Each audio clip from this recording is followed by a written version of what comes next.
Hello everyone, Eleanor here with a brand new hardest difficulty no death playthrough. This time for Signalis on the PC. Um right away, one weird thing that I might have noticed is that video started from the options menu. Usually I like to start from the intro of the game, when you, as you would if boot it up on your console or PC. But for some reason, this game always resets the resolution settings whenever I restart it. So I was worried that it would fuck with the recording. So I decided to start from there. A little bit awkward, and we're getting very quickly into the gameplay. So much so that I barely get any time to introduce the challenge. But here we go, I guess. It's fine, you know. First section here on the ship, just doing a pretty basic puzzle so we can get out of here. So we can leave the Penrose.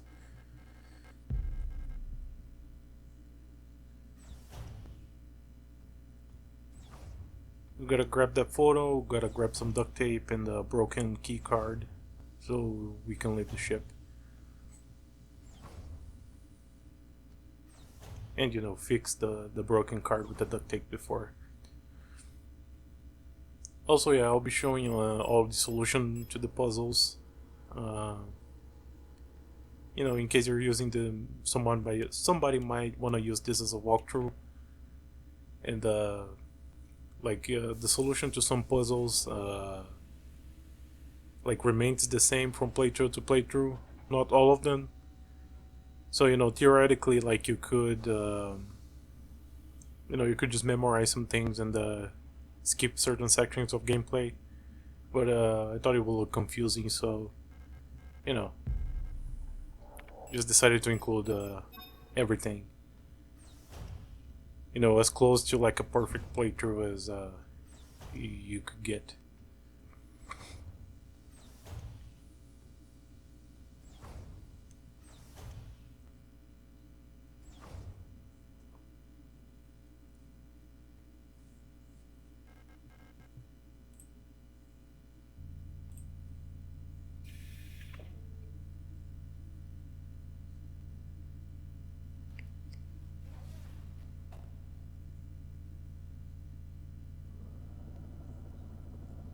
Also, I learned from my Mission Impossible playthrough, I'm not gonna be trying to make small talk when there's nothing to say, during long stretches. So, excuse the silence, but I think it's better. It's less awkward. Because, yeah, gotta get through some cutscenes here.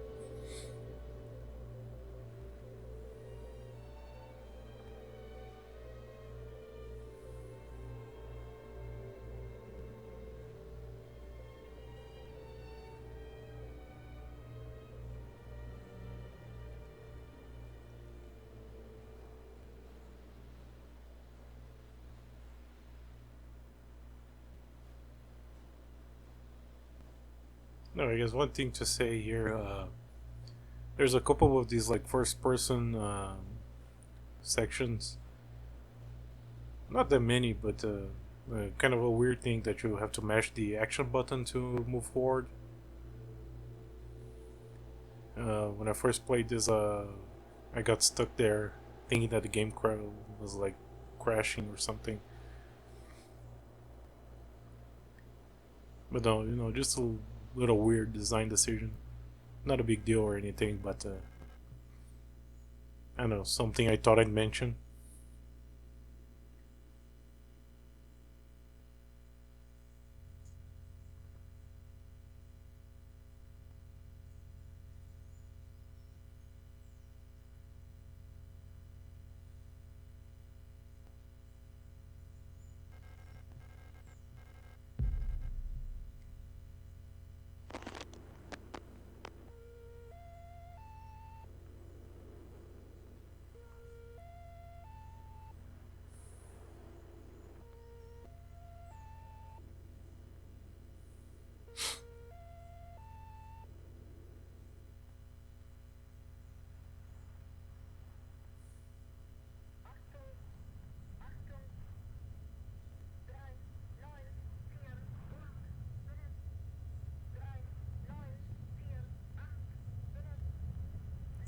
Oh yeah, these numbers flashing on the screen here. I'm pretty sure that this is the code that you gotta put on the safe at the end for the secret ending that I'm gonna do at the very end of the playthrough.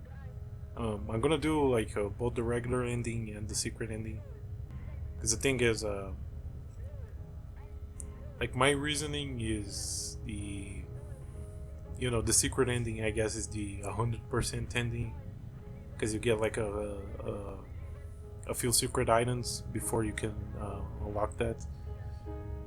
Uh, you can only do it on New Game Plus too. I guess I should mention.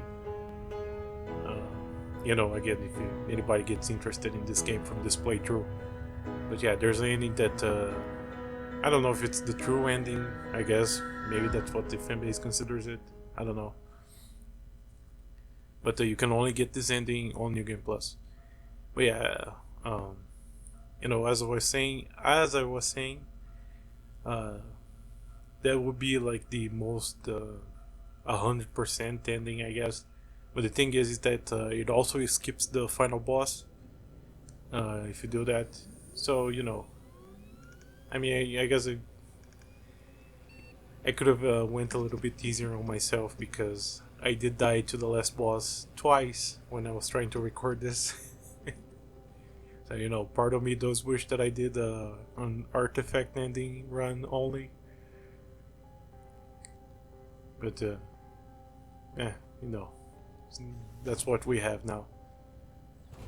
No, I thought it'd be a little bit anticlimactic, so I included the regular ending as well. What I consider to be the regular ending, right? I think the memory ending is the easiest one to get. The other ones require you to like die a lot or wait a lot. Requires like a lot of very, not very, but some pretty deliberate actions. Like unless you're like really struggling, I don't think you'd get the leave or the promise ending on your first playthrough.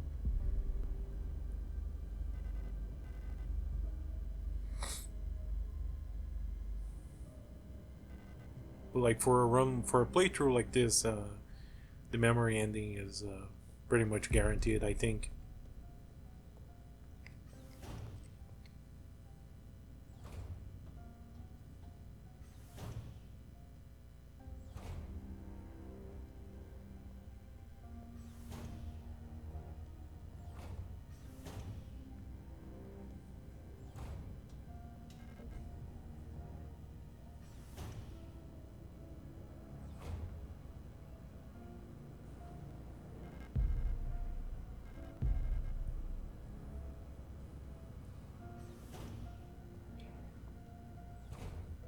So I finally get the gun, so this the enemy here is finally gonna wake up.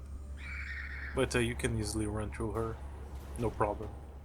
And we meet Isa, I think that's how you pronounce it here.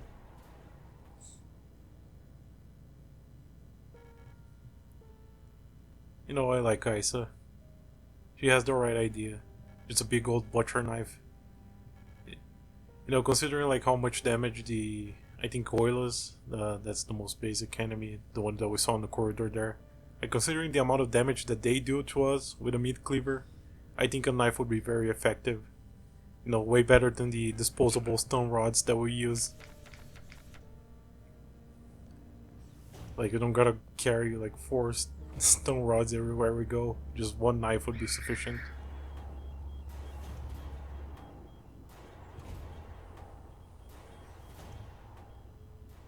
But I guess not.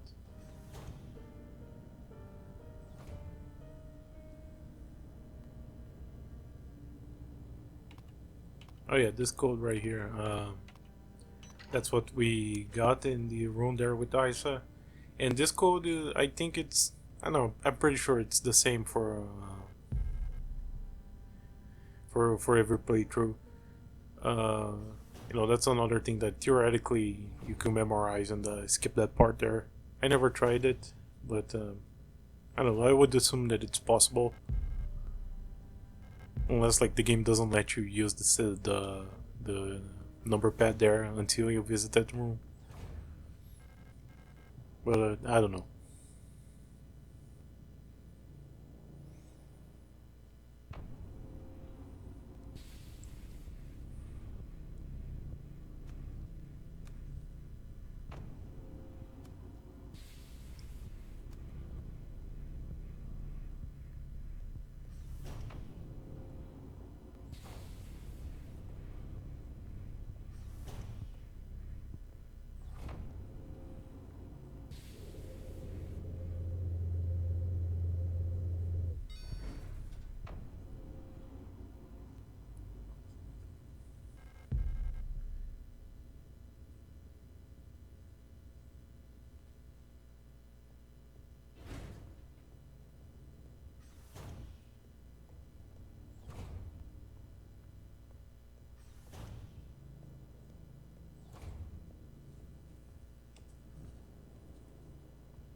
So yeah, I skipped some rooms there.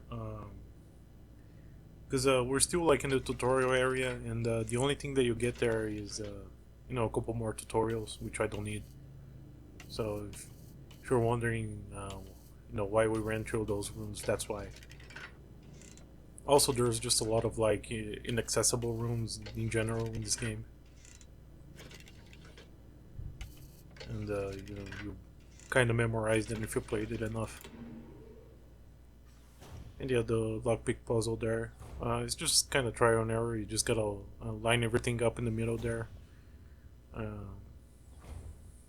Yeah, I think that puzzle always changes from playthrough to playthrough. Like, I'm pretty sure, but it's not too. It doesn't take too long to brute force it.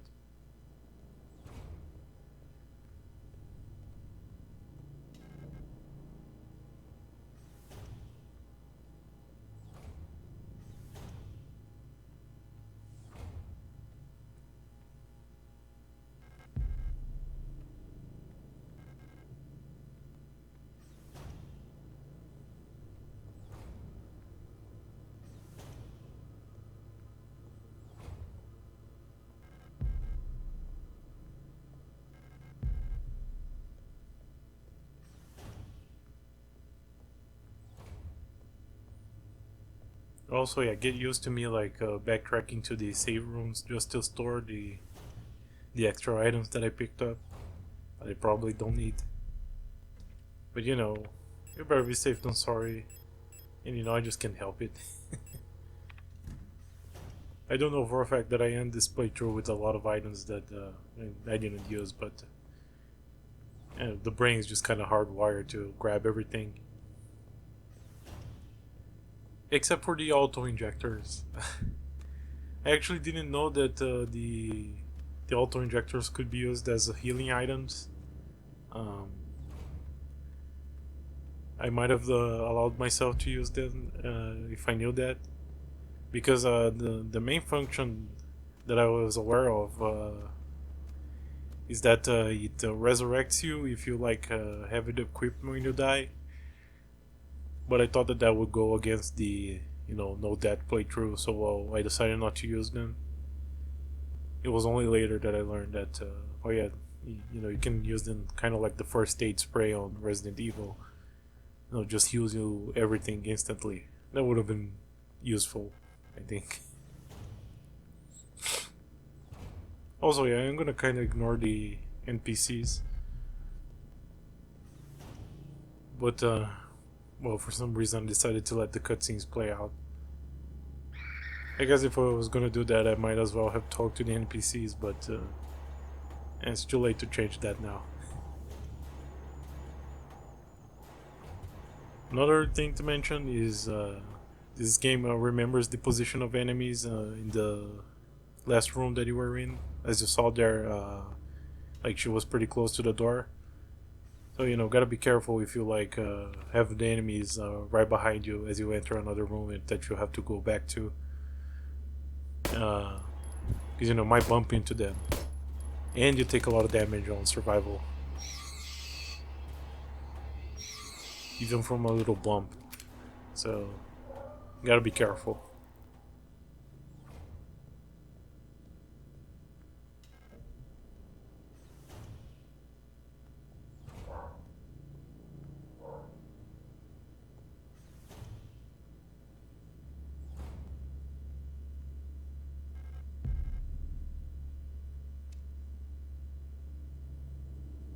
And there you, I'm trying to get like a critical shot.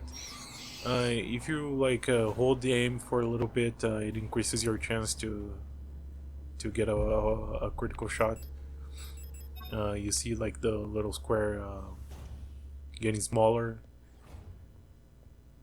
You know that's when you know like you might get a full critical.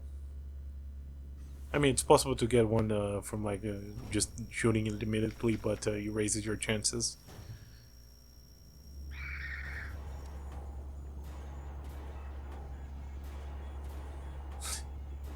Also, yeah, I was having a little bit of a standoff there. Uh, well, waiting for I think that's a star unit. Waiting for her to lunge at me. Uh, the the stone rod gives you invisibility frames when as soon as you like activate it, but you need to be kind of close to the enemy to do that.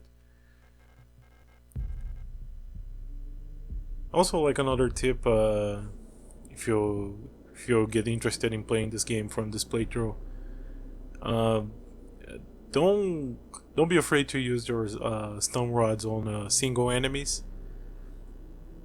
When you pick up the stone rod for the first time, it tells you that yeah, it's possible to like get a chain reaction. Like if you hit one enemy with the stone rod and there's like another enemy nearby, you can like damage both of them. And you know it's really good because the stone rod is like an instant knockout on most enemies. Uh, but from my experience, it's very hard to like get the chain reaction. I mean, it's hard to plan to get it, you know. Like if you see the opportunity, then that's cool. But like, don't. No, I had the like that mentality that oh, you know, I must save it from for like times when there's a bunch of enemies because you know otherwise it's a waste. But not really. I'm pretty sure that I end this with like 4 extra stone rods, and I do use them a lot because they're pretty good.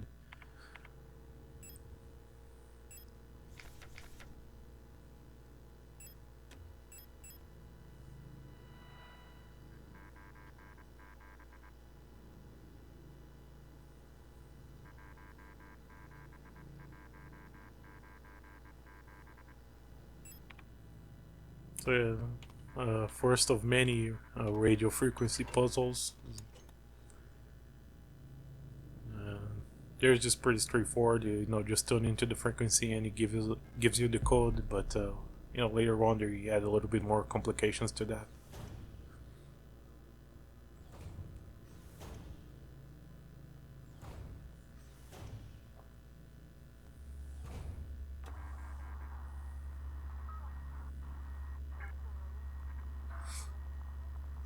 And here's the first secret item that you need for the secret ending, the artifact ending, the key of love.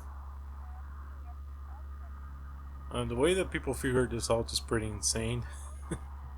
It's like a SSTV signal thing. I think that's the acronym.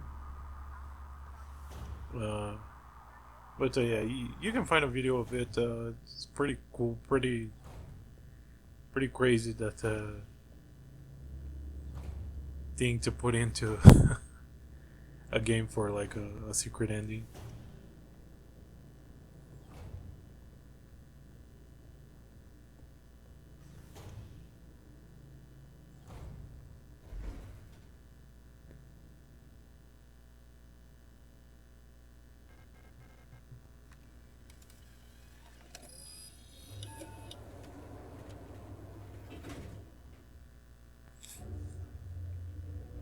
Oh, yeah, you can go to the first floor here, which is something that I didn't knew for like my first 3 playthroughs or something like that. And you get a free shotgun shell. On the lower difficulties, you get a little bit more than that. But here, you know, I need any help that I can get. Also, I could have talked to Isa there. that's where she tells you that she's here to looking for her sister, which is a conversation that would have been good for me to get on my first playthrough, because I spent like the entire game assuming that she's just looking for her girlfriend, because that's the reputation that this game has, that every character is like a lesbian robot. And for some reason, I just didn't realize that Erica was her sister, even though they have the same last name. Because I'm just dumb like that.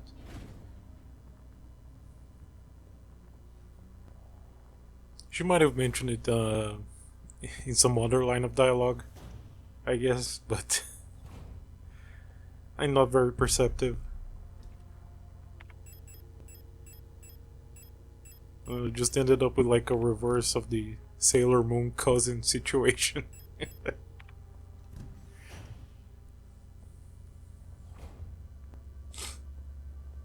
Oh yeah, this star here, I like to knock her out in the middle of the room there, because I'm gonna open up a path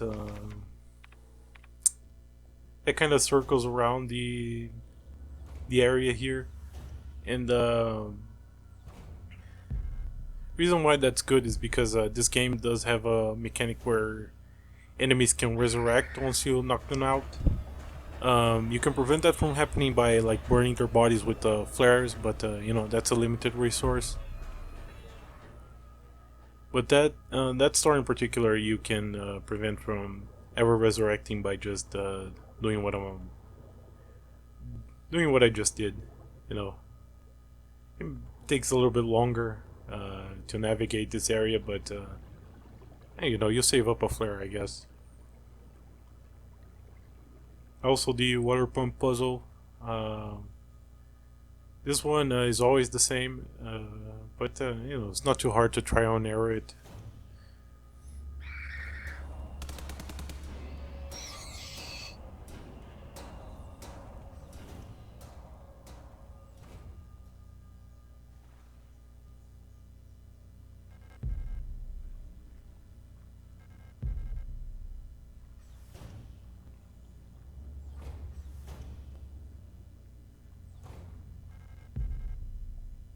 Also, just came to this area with no gun whatsoever. One kind of nice thing about the stone rods being single use only is that there's a couple of areas in this game where like, yeah, you gotta like make the runs through these areas and collect a bunch of items, and you only have like six item slots in your inventory, so it's kind of nice to be able to have like an attack, but that also like frees up a slot once you use it.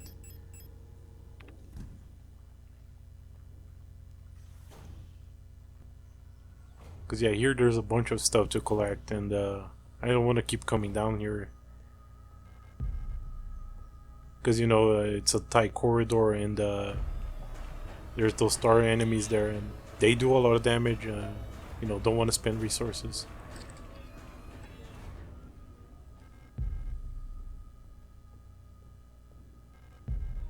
So it's nice to be able to do everything in like one run.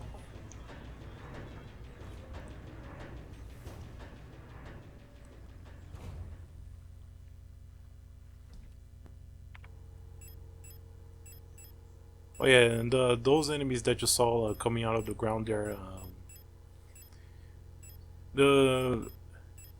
they're like the only enemies where like their position always resets when you like leave and re-enter a room, so you can kind of abuse that in the few places where they show up.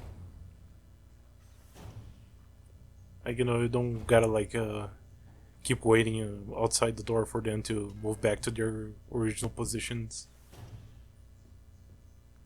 I guess abuse is not really the right word, but something that you don't have to worry about within in particular. I think they're the ARA units.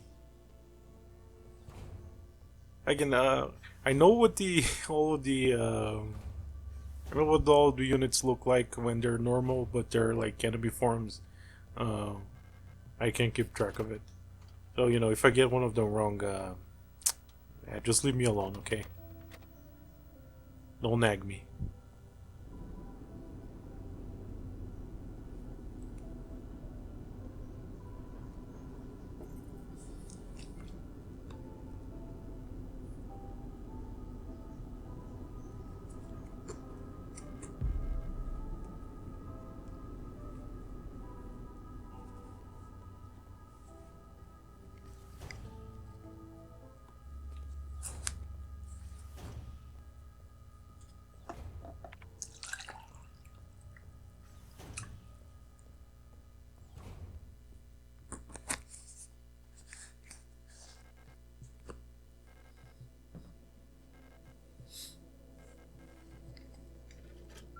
Also, yeah, just strategically leaving all the key cards here because I need five of them.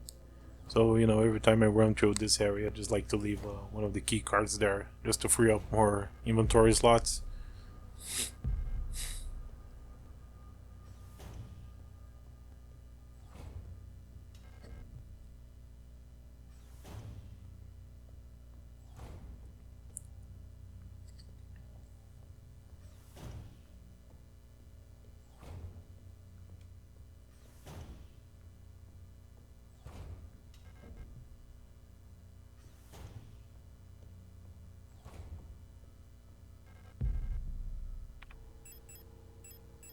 Oh yeah, that item that on the left there that I ignored, that's one of the auto injectors. In case you're wondering what they look like.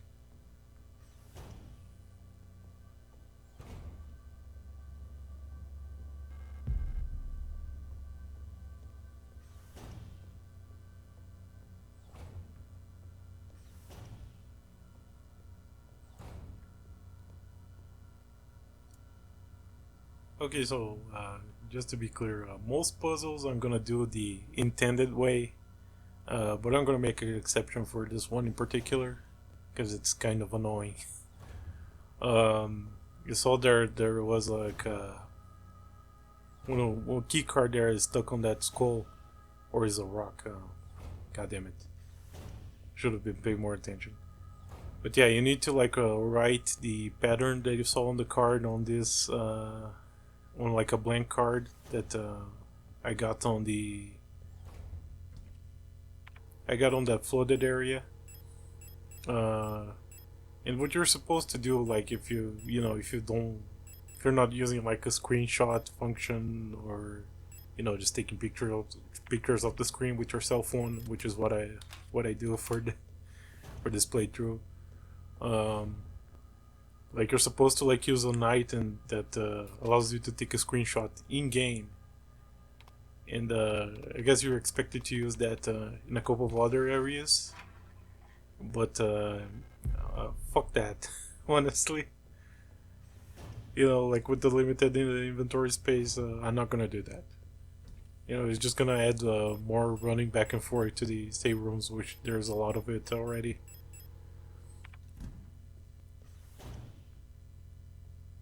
I am gonna grab the item that allows you to take the screenshots, but I'm not gonna use it. Because I'm a hoarder like that.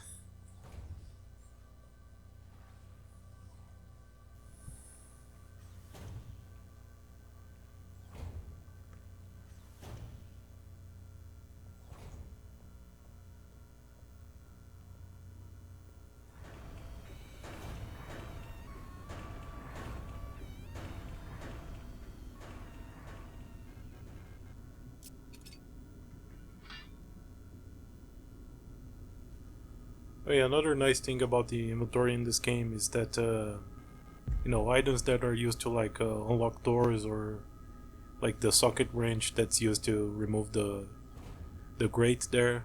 Once you use them, they get like immediately discarded from your inventory.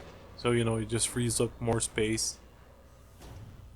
uh, allows you to like plan around the routing when you're like going through the areas and collecting items.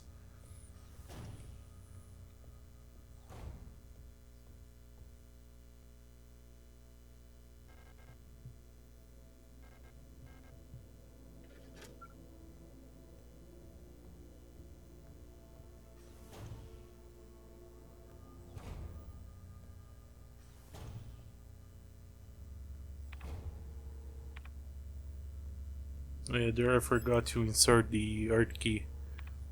It still says blank key in the inventory, but if you get the pattern right on the computer, back in the first save room of this area, it works like if it was the art key.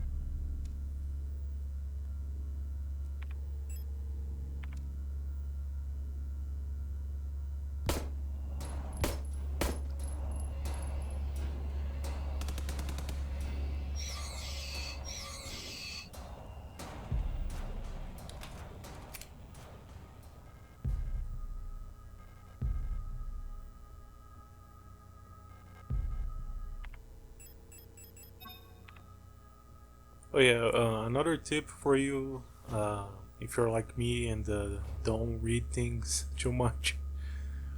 The way the healing items work on this game, you saw me there. I combined the repair patch and the repair spray to create this blue spray, or the I think it's repair spray plus the name of the item. Uh, like the first time around, I was just like, oh, I know how healing items work on a survival horror game. And I looked up online, and apparently I wasn't the only one that overlooked this. But the way it works is the healing, the repair spray plus, the one that you get by combining the repair patch and the repair spray, only heals as much as the repair patch, which is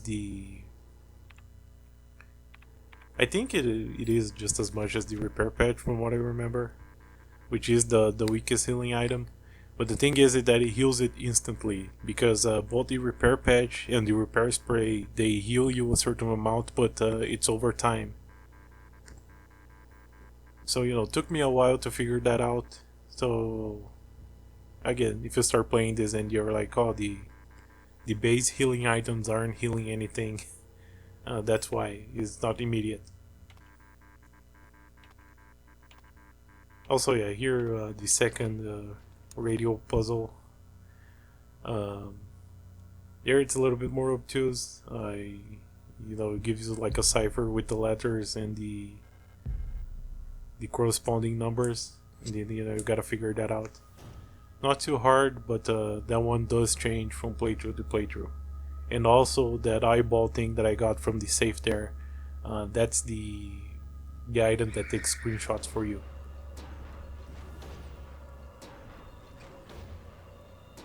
Lastly, there was a room in that corridor that I didn't go into because there isn't any item there that I want.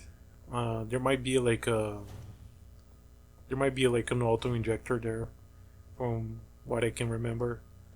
But the only other thing that you find there is like an oxygen chamber that there's somebody inside, but you can't really see who it is. Again, from what I recall.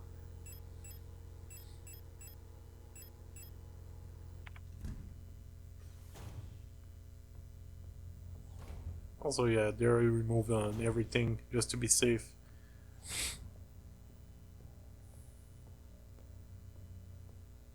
Because when I was doing test runs of this, practice runs, I mean, more than a few times, I ended up like going to certain room and there's not enough space in your inventory. and you know, you gotta like navigate through the enemies that you didn't want to kill again. So yeah, sometimes, you know, just like completely empty my inventory just for space, because you know, I'm confident that I can deal with the enemies just fine.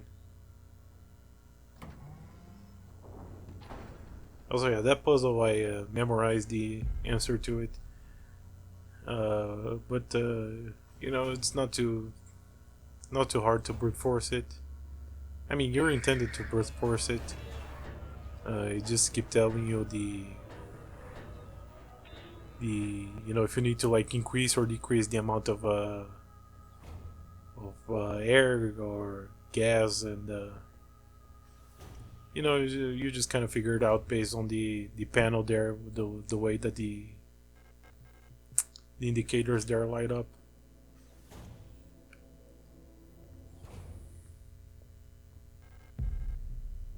And we're coming up on the first boss here, the Mina unit. I'm pretty sure that this is like the only boss that you have to kill in this game. The other bosses, they have like a failsafe where if you don't have enough ammo, you know, you just gotta like wait, and then they'll like die eventually.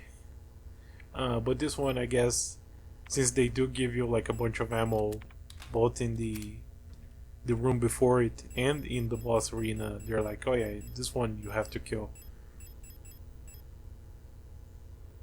And it's gonna take just about everything that I have to kill her. If you're playing on any of the lower difficulties, one thing that you can do is you can kill her with just one termite flare, which is the item that you use to burn the corpse of the enemies. I got one there in the incinerator room before, but you know, that doesn't work on survival. Because also, yeah, you can equip the termite flare like a melee weapon, like the same way that you equip the stun rods. And what you do is, you know, you evade Mina's shot here for a little while, and then she's like gonna fall on her knees and start like vomiting blood or something.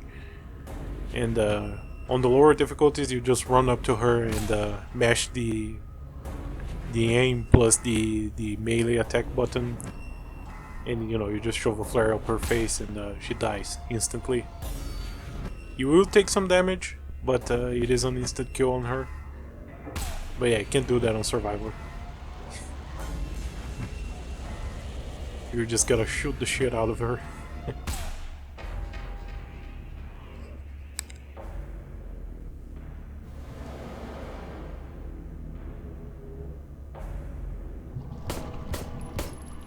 Also, you might be wondering why I'm not using the shotgun. The shotgun is like annoyingly inaccurate in this fight for some reason. Like when you can't hit an enemy, it's gonna show like an X on the like little red box there on top of the enemy. You know, that's to tell you that it's not gonna hit them, or if there's like something in the way. And that happens a lot with the Mina in this fight in particular for some reason.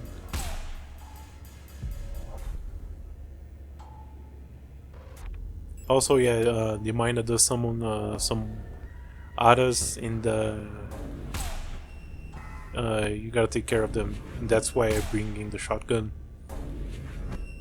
to make a quick work of them. And you should bring in the termites as well, because like every time that she goes back up from this vomiting animation or whatever it is, she does resurrect the Aras, and she's gonna summon another one.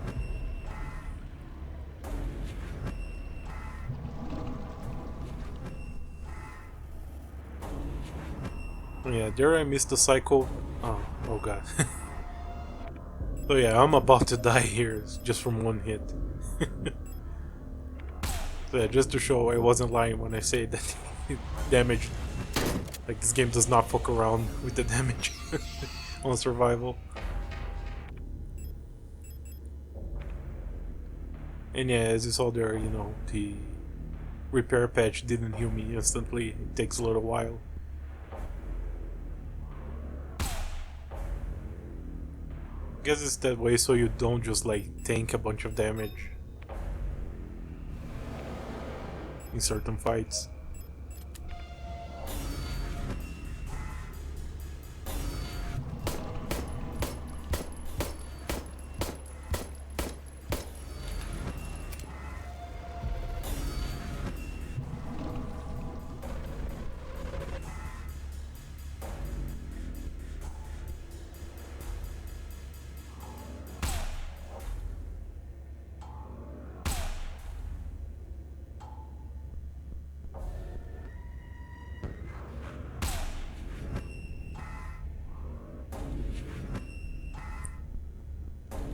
Yeah, as you saw there, a pretty consistent strategy for this fight is to just stay behind the, you know, like maneuver around this pillar on the left side of the room. You know, you do gotta be careful because Elster's hurt box is, I think it's bigger than it really looks, because like sometimes, you know, she just like it looks like you're protected by the pillar, but like the like how do we explain this?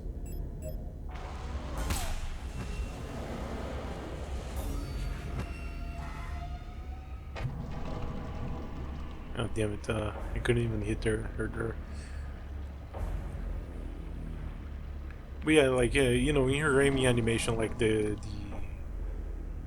like her laser sight does like shift around a little bit, and sometimes you know it like shifts to the side of the pillar, and you might think that you're protected, but it ends up grazing you. That's why I like you know, move around a little bit, even though like it looks like the pillar is blocking the shot. Because if you stay still too much, sometimes it's like she can like somehow aim around the pillar. Sorry, that's not too complicated of an idea to to explain, but you know, English second language moment.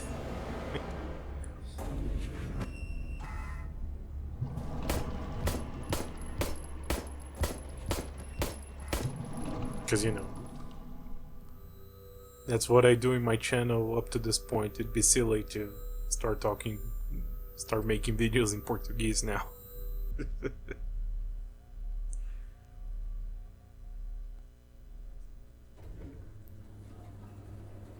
Like, you know, that's why I used to do text only. But you know, I do like to practice English with these commentaries. Like, I can do this in like text form just fine, but actually speaking English, I don't have a lot of experience with. So to me, this is some nice practice.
So yeah, that fight could have gone a lot better.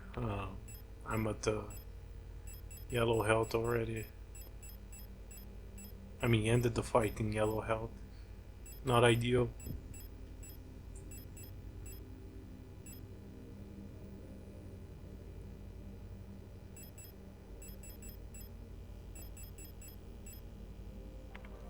Because yeah, here's things start to get a little bit harder. There's some like harder rooms to deal with. Like I guess like harder enemy positioning to deal with.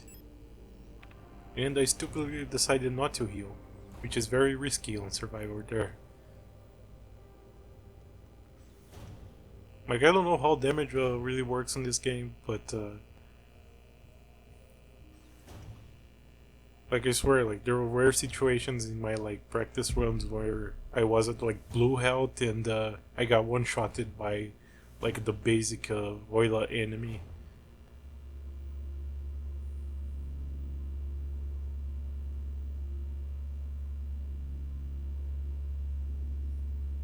Actually, that looks more like a knife. I think I said that she has like a meat cleaver.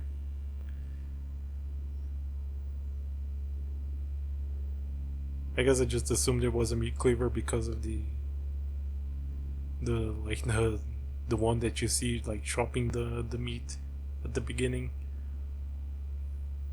Well, whatever.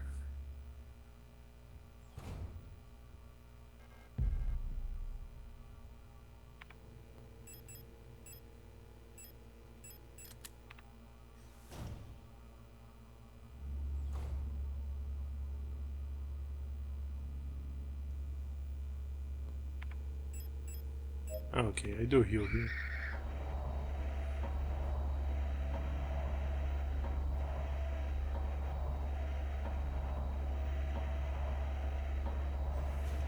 Oh, I tried to go into the little elevator there, but I hadn't activated it yet.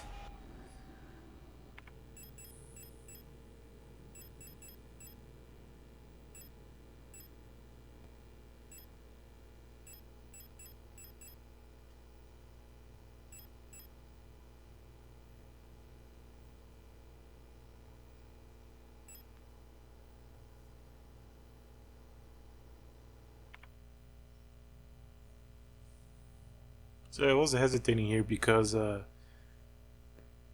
don't want to like go down here to grab the ammo, but it does spawn like the some area units there. Uh, but you know, I had an idea there at the moment to just try to grab the shotgun from as far away as the shotgun rounds from as far away as possible, so I don't have to get cornered by the RS spawn there, and thankfully it worked.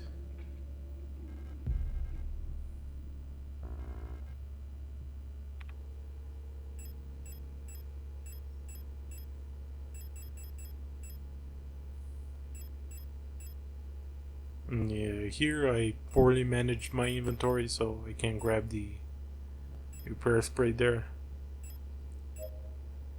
Oh well. I guess the repair spray is more valuable than the repair patch. So, you know, it's fine to use that one there. You also like can't use the repair patch if you're like at the 100% health. So, you know, in a situation like that, it's kind of worth it. You know, especially because like I said, like you can be at blue health and still get one-shotted. Like I swear it happened. Oh, there I got very lucky, got a critical shot there.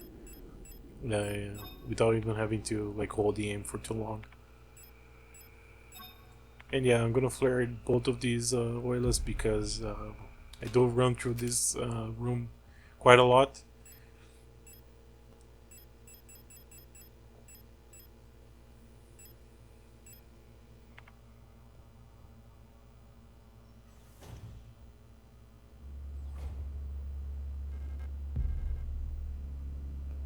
Also, yeah, you have to fight both of these oilers too because you know the room is just way too cramped, and you need to grab the fuels back there.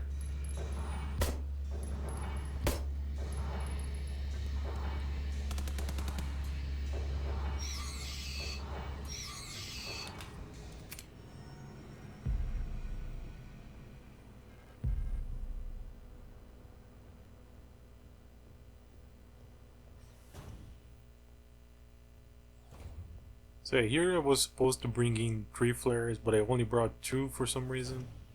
Don't remember why. Because yeah, I also like to take care of this star here. Because they do a lot of damage. And it's hard to maneuver around her in this corridor. I even give up on it there.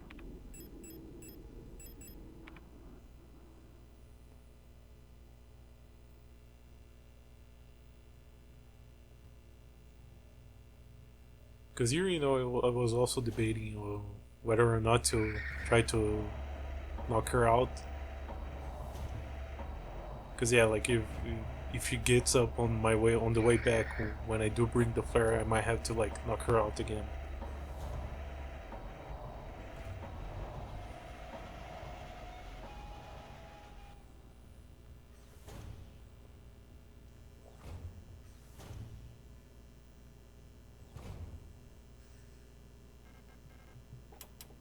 Yeah, this is another puzzle that it's always the same solution, but it's another one that you can easily brute force through.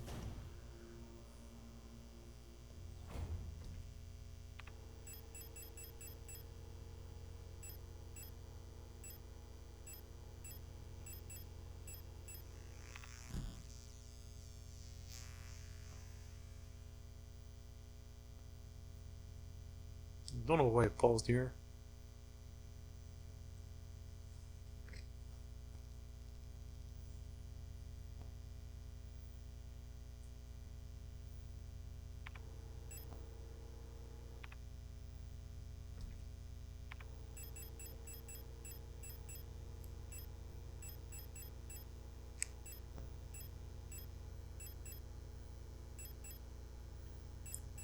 Because I'm always like having to pick up like deliveries from the mail or like letting the dogs in and out of the house.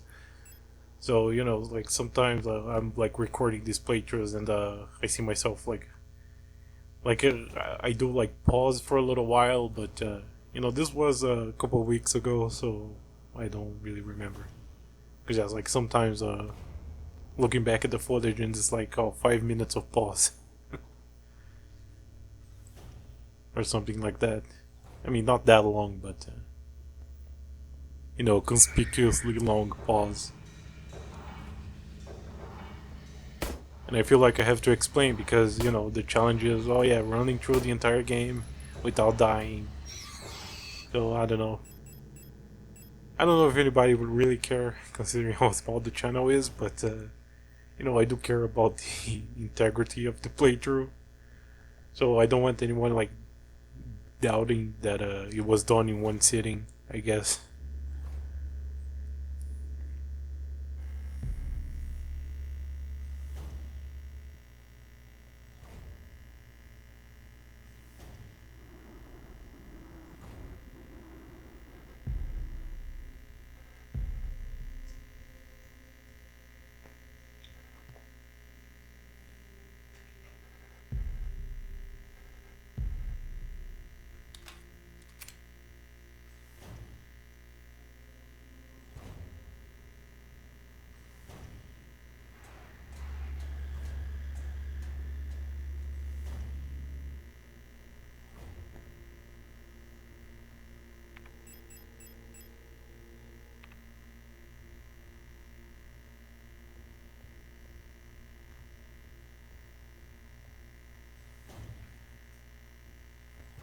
I think this is like my least favorite area of this game.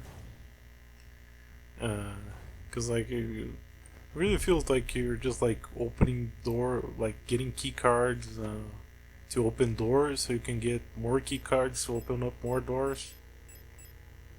And I guess like basically that's essentially what you're doing a lot of the time. Like just finding items to progress to the next area. But I feel like this is like a lot more clumsy, at hiding that than the other areas in the game.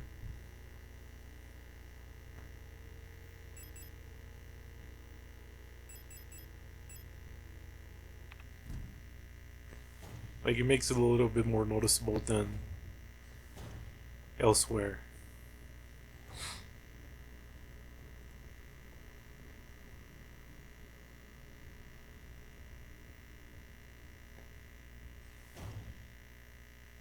So yeah, here's another tight corridor with two enemies, but it's a very consistent way to dodge them. So don't bother killing them. Same thing with these two. They have like a kind of a random pattern of movement, but I never had too much trouble with them.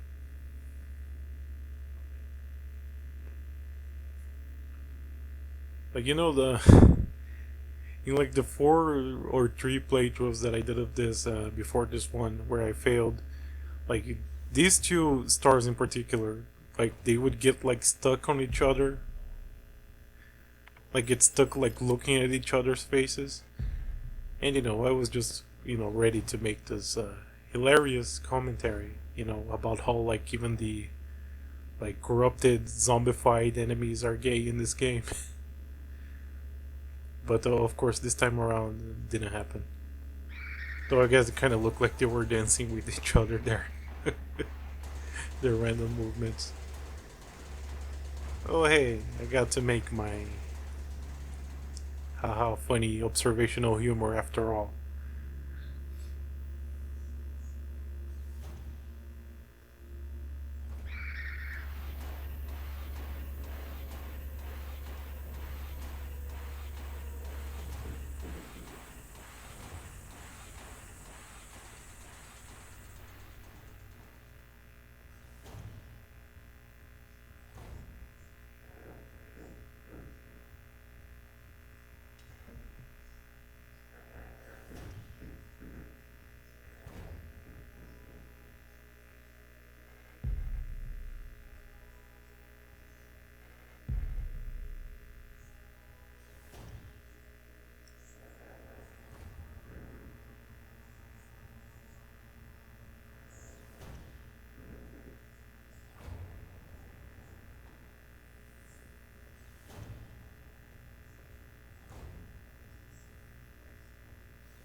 Yeah, get the first obligatory use of the lantern there. Um, you need the lantern for certain rooms, even if you know where the items are, because like if you have it turned off and you try to like pick up something or like open up a door, Esther is gonna say, "Oh, it's too dark. I can't see anything." So you need it like even if you know where things are, or if you have like your brightness at 100 or something. But the catch is, like yeah, the light is gonna alert the enemies. So gotta be careful with that.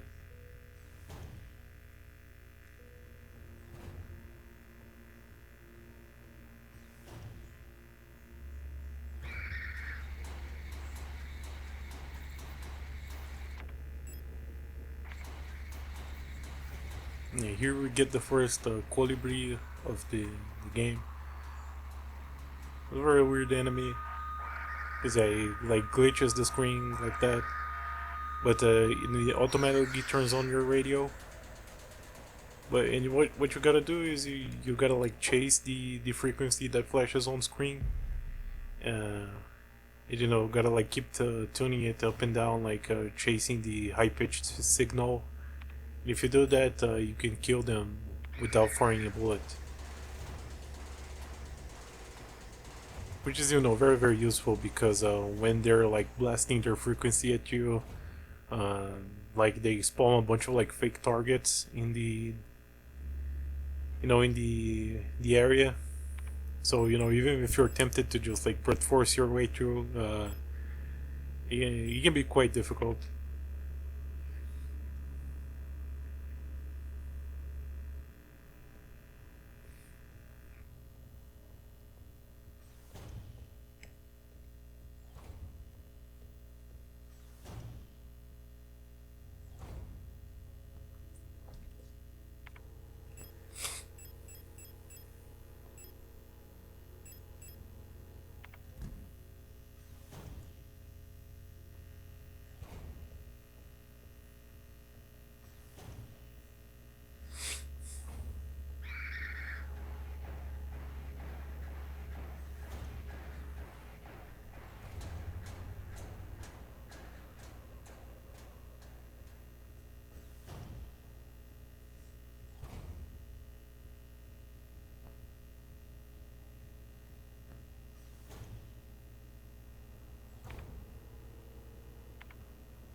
So I'm going to grab the Magnum here.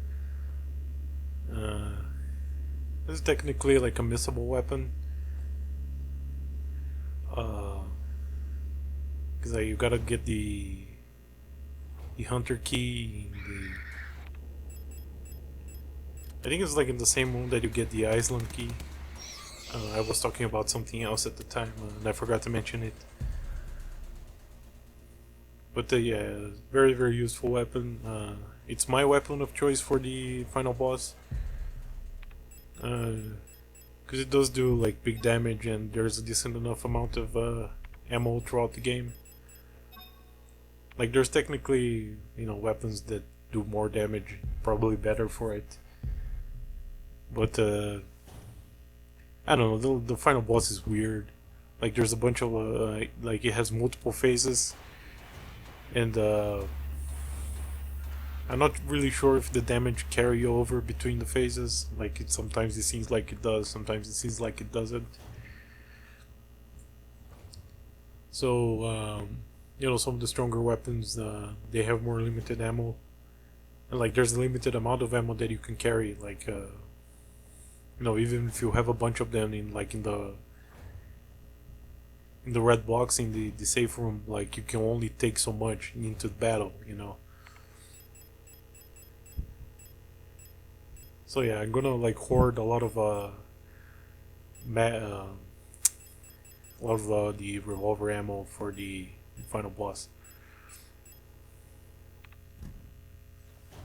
Did I call it the Magnum? I don't think that's the name of it.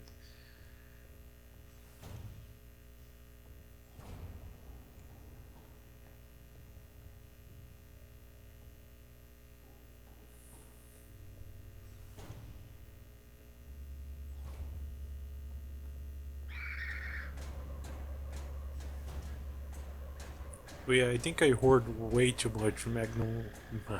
There, I said it again. I hoard way too much revolver ammo. I probably could use it a couple more times throughout the playthrough to make my life easier. But I'm just too scared to get to that last fight and run out of ammo. Because you can beat the final boss even without ammo, but you gotta like dodge her for a pretty kind of long time.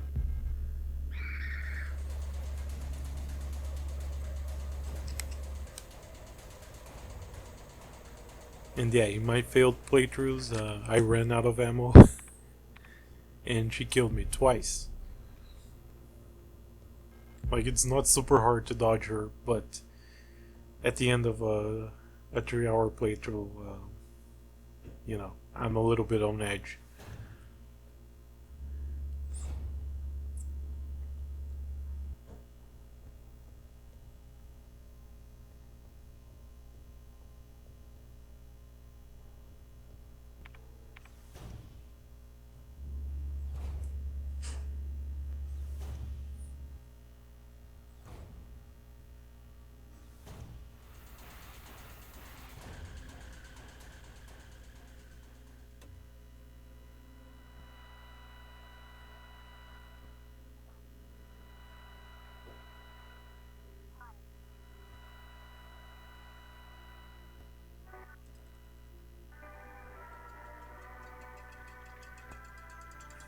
there I think I forgot what the frequency was that we put on the radio.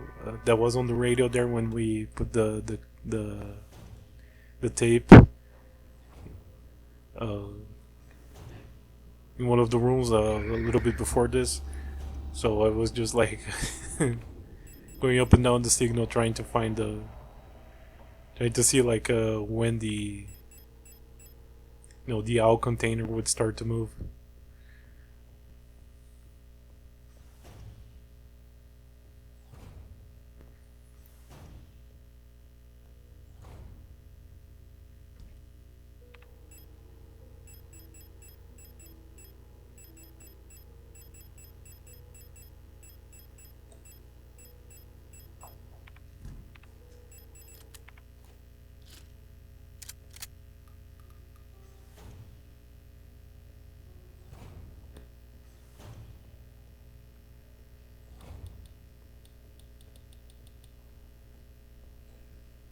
So here we gotta do a pretty dangerous room.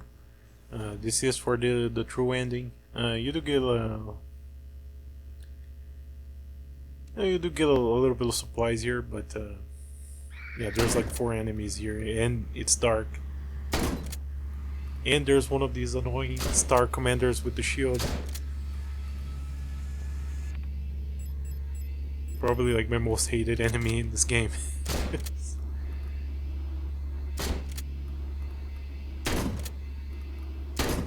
Also, yeah, like this happens and really annoys the hell out of me. Like, yeah, I just kind of panicked there.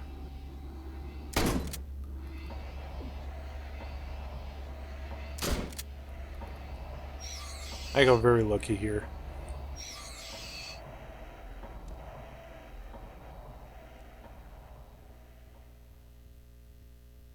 Yeah, I did die before to like something like that happening, where like there was something in the way that I couldn't quite tell what it was, and like Alistair just like points the shotgun upwards.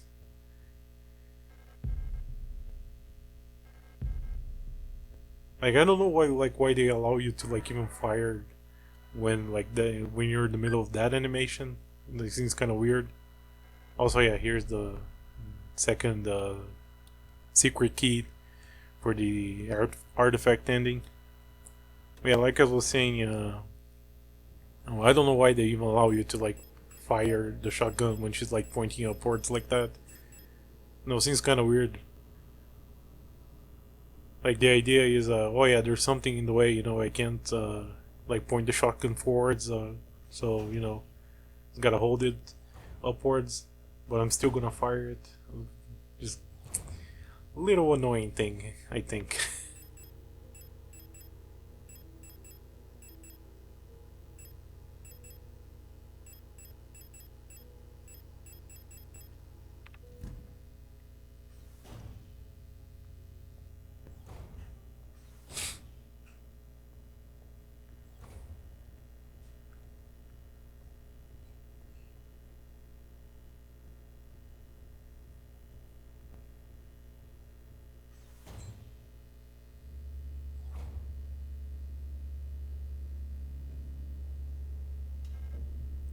Yeah, as long as you like hug the wall there, stay close to it. That oil like can't see you. I think enemies have like I don't know what you would call it, different levels of awareness. I guess you would say, because like some enemies can see you pretty easily, but there's other ones that are kind of blind, like that one. Like you just walk right in front of them and they won't do anything. And yeah, another colibri here.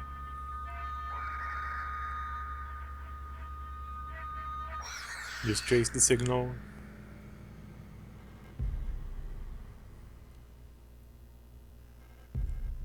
Same as before.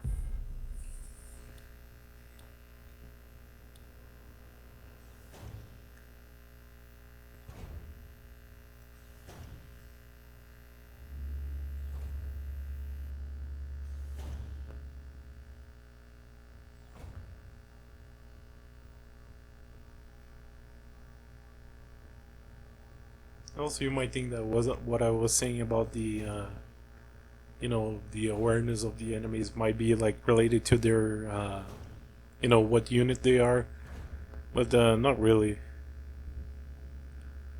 because there's some pretty like I don't know what you call what you would say some pretty unaware star units later on. There's one in particular in the final area that I swear you can just like run past her no problem. I'll point it out when we get there, if I can remember it.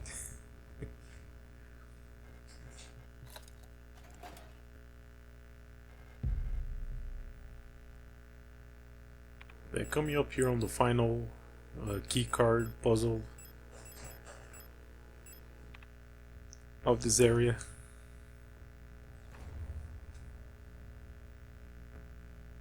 Because yeah, there was like the perfect example. You had to get like the key for that. God damn it!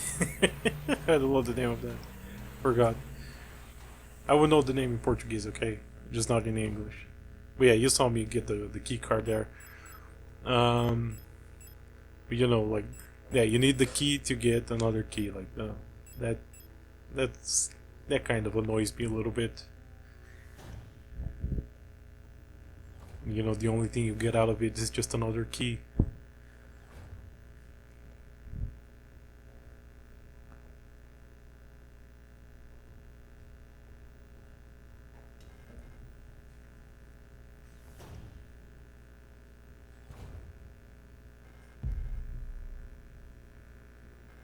And there's a colibri here, just chilling there. Again, we're gonna ignore her like we do with every NPC. But she's not having a good time. I can tell you that much.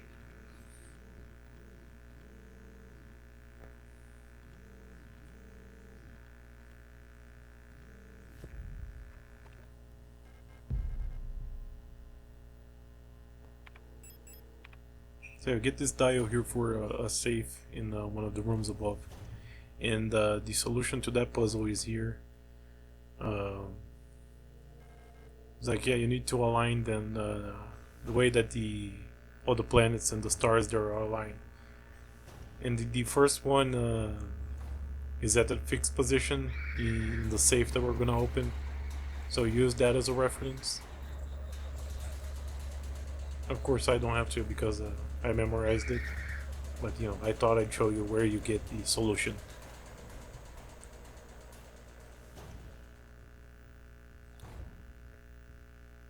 You can also read about how Adler is crazy here. The guy who pushed us off in the elevator. Fucking asshole.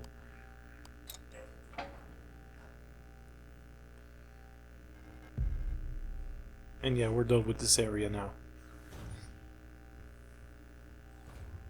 Oh yeah, there you saw it. If you try to interact with things while the light is turned off. Also, I think it's shouldn't mention it. I'm pretty sure that when the enemies like do like the little screech when they notice you, they are unable to attack you for a little bit. Seems to be the case to me at least, because I do take advantage of that later on in the final area in particular.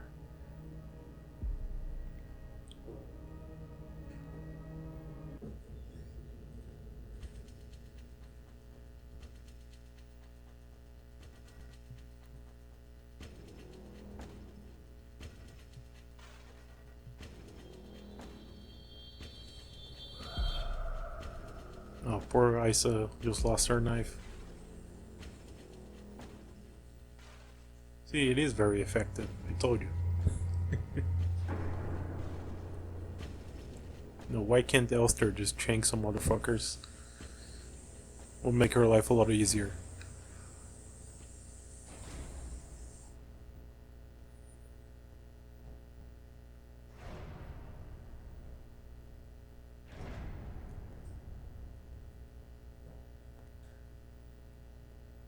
Yeah, we're at the mines now.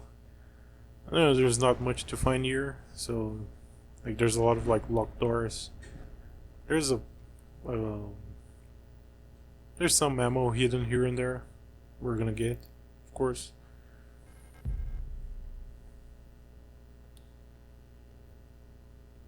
But not much reason to like explore here.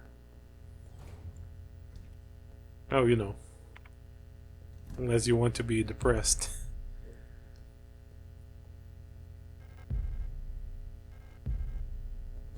You know, you can find like a dying Mina. You can find a dying Starling, like as her Oila girlfriend crying over her. You know, luckily we're in a hurry, so we don't have to interact with them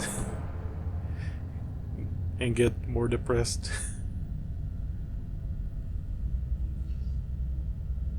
You know, sorry to those guys, but I think I have enough on my plate already.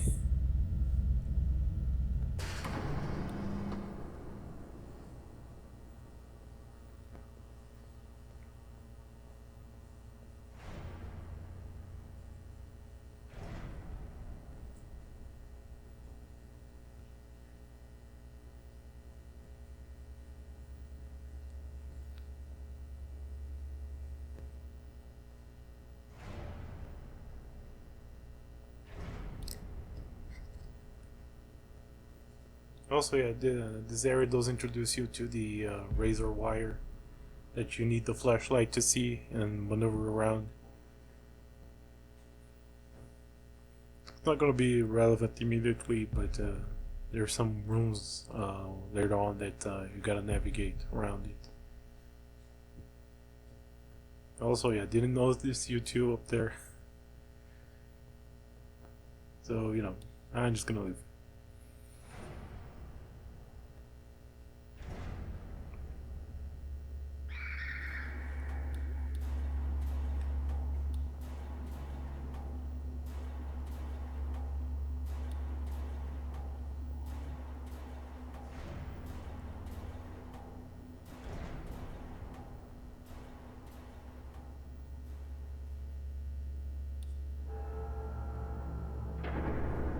Also, yeah, there's two star commanders in the mina here.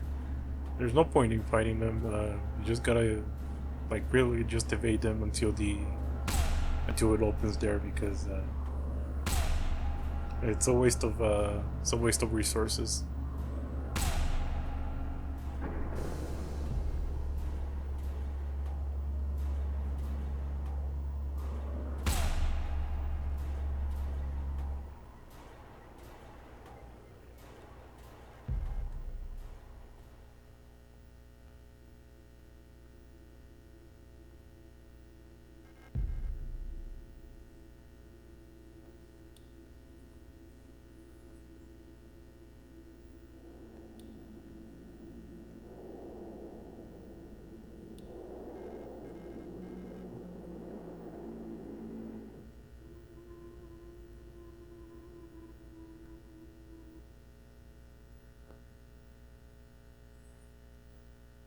So yeah, we've got this section here. It's a forest. You know, you can like walk through this beach here and find some pages from the King in Yellow book. Um, but I wasn't gonna do that. I'm pretty sure that when I was recording this, I used this segment to go take a piss, which is what I'm gonna do now as well. Because really, there's no way to like make this go faster. You're forced to stay here for like 5 minutes or something. So yeah, excuse me for a little bit.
Oh damn. Missed some gameplay. Sorry about that. But yeah, nothing too special here. At the start of nowhere, which is the name of this area. The map doesn't work here either. I haven't been using the map because I've memorized the entire all the other areas, but yeah, here you can't even rely on that.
So I gotta take care of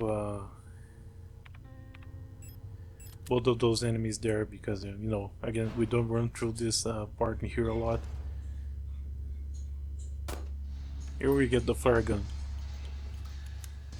which just immediately takes out the weaker enemies like the oilers. Actually, it takes out just about every enemy except for the mina and the. Yeah, except for the mina, it does take out the Star Commander if you can hit them before they block it. And we're going into on the second boss, the Chimera.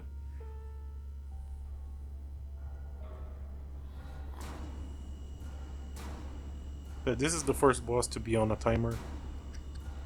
So I just took all of the handgun bullets.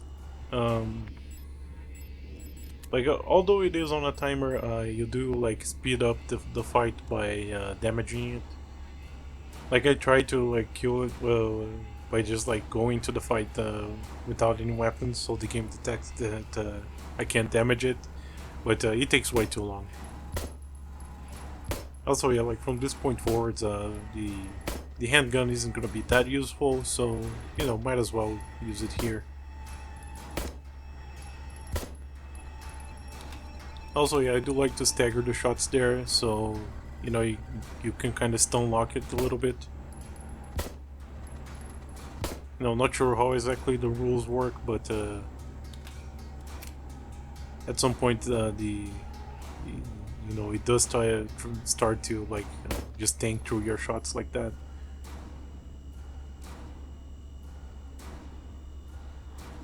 Yeah, just run through both of these pillars in the we're in the infinity pattern, and it should be fine.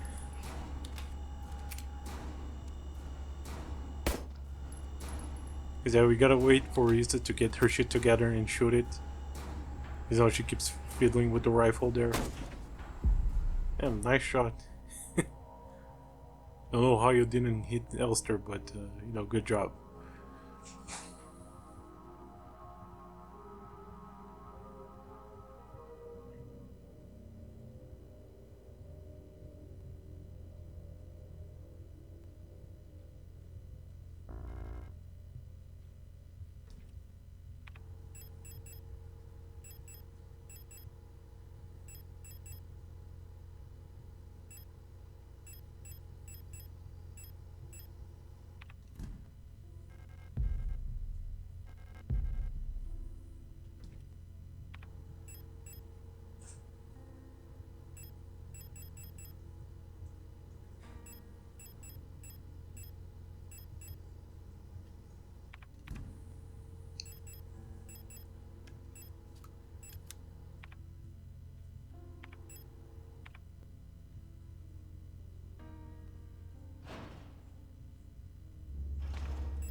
Yeah, I think this is like the first storage. I don't know how you pronounce that. Yeah, it's the first of that type of enemy. The one that I shot with the flare there. They're very annoying. They're like immune to the stun rod, and they do a lot of damage. They have a lot of range.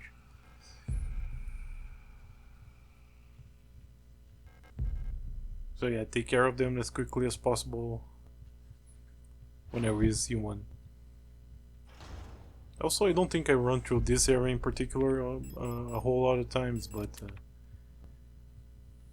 it's a very cramped space down here, so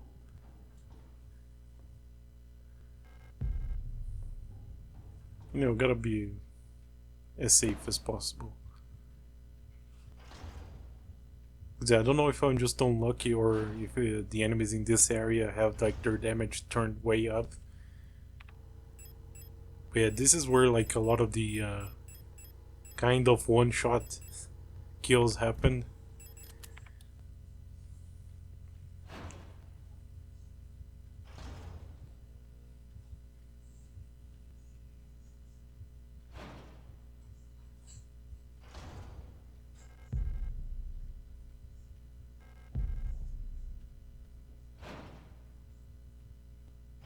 First razor wire puzzle here.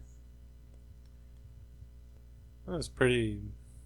nothing really that hard. Just gotta be careful. Also, yeah, there's like a spray there in a place that you can't reach without taking damage. I guess like the devs just wanted to fuck with us a little bit. Because it just hurts me to not be able to grab an item like that.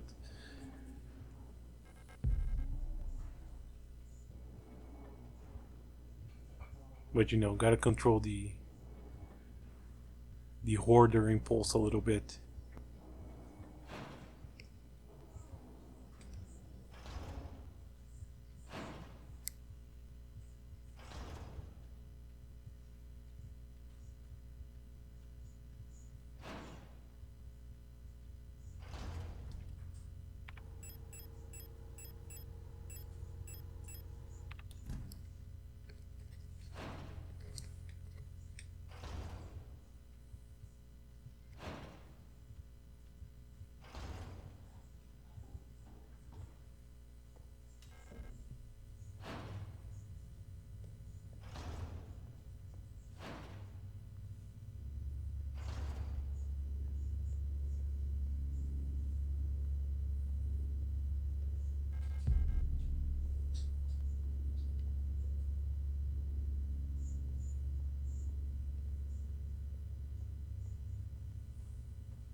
Here we're gonna encounter the grenade shells for the first time.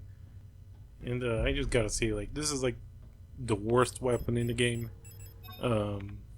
You combine that with a flare gun to like change its ammo. And then, like, I guess the idea is that it's an AoE attack, like it can damage multiple enemies. Like the shotgun already does that. And like the damage just seems to be very inconsistent. Sometimes like the grenade just bounces off of things. Like, I don't know how you're intended to use it, but it just doesn't seem to work properly.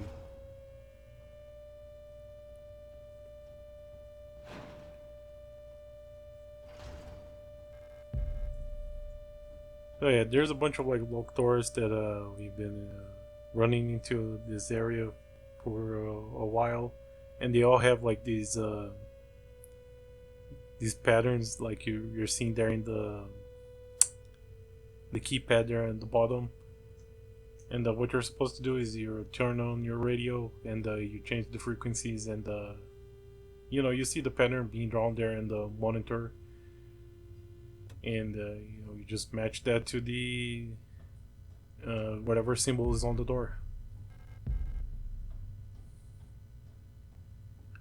I'm pretty sure like the combinations are always the same in every playthrough, so I could have just been opening those doors since I got here, but you know, gotta show the solution to all the puzzles.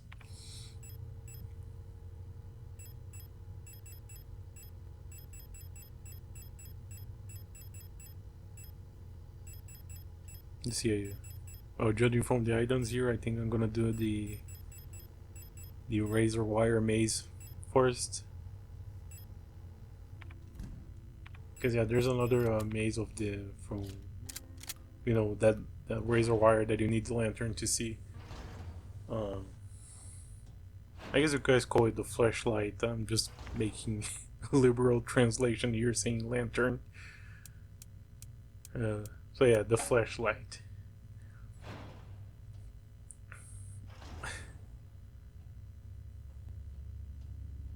But yeah, this time it will spawn some enemies. But you know, just keep your cool, and it should be fine. Because the idea is to make you panic, but the shotgun should make things pretty easy here.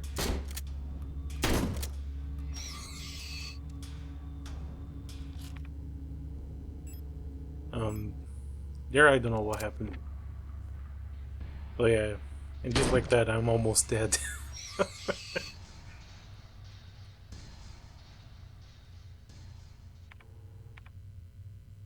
Again, I think I got stuck in the pointing the shotgun upwards animation, even though it didn't seem like there was anything in my way. At least I can see it.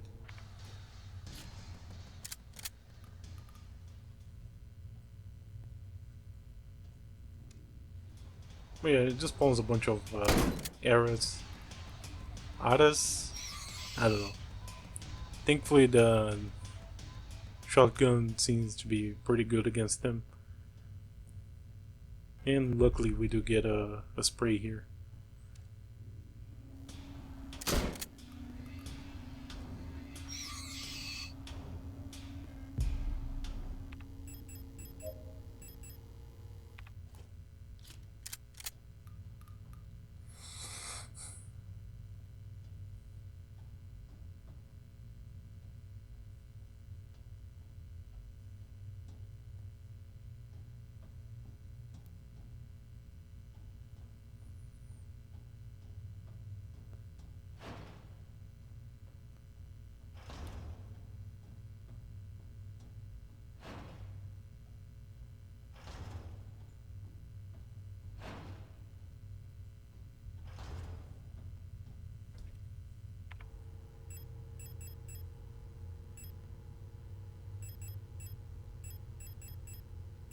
Oh yeah, next up we're gonna do the kill room, as I like to call it.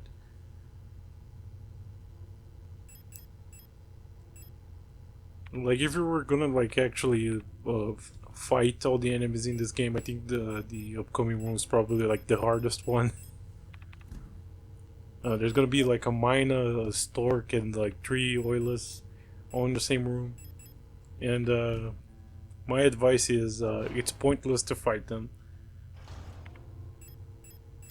Like, I don't know, that might be immediately obvious to some. But, I remember my first playthrough, I tried fighting them. And yeah, it did not go well. Also, yeah, we gotta stop being antisocial for a little bit because I need to talk to Isa so she can give me the rifle. The game doesn't allow you to steal it from her until she says that she doesn't want to use it anymore. Because it is gonna be useful in the next area.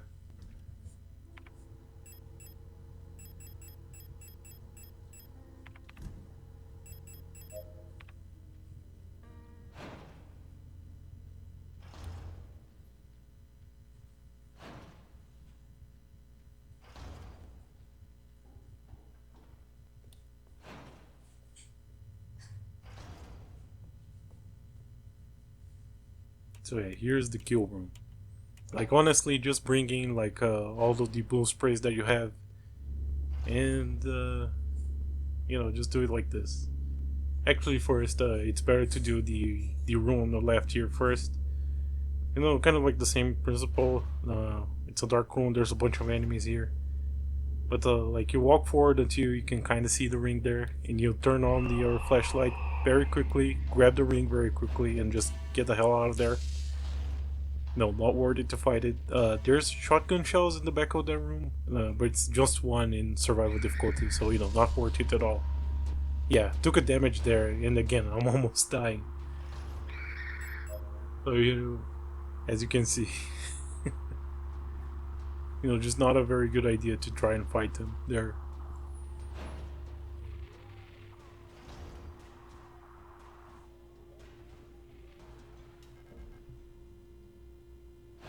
Also, yeah, on the way back we unlocked this door, so no, it makes our way back pretty easy. Because the only thing that you need from the kill room there is one of the wooden dolls.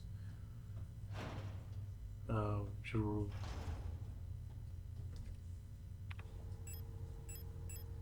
It's the item on the right side of the table there. Sometimes you can grab it without before like the enemies notice you, and then like you just bolt out of the room.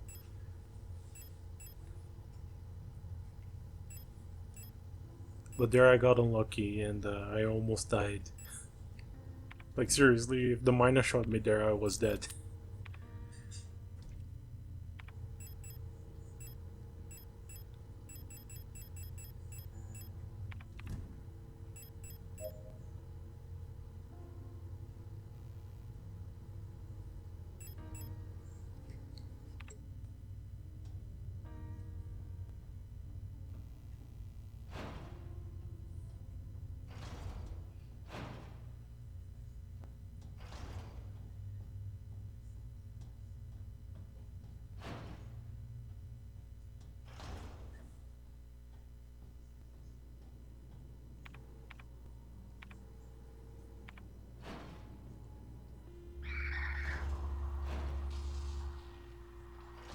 So yeah, that situation there was very good because the oil was way too close to the door. And yeah, if the oil and the Stork gang up on me, yeah, it's over. Like I need them to be far away so I can get some shots in first. And again, can't rely on the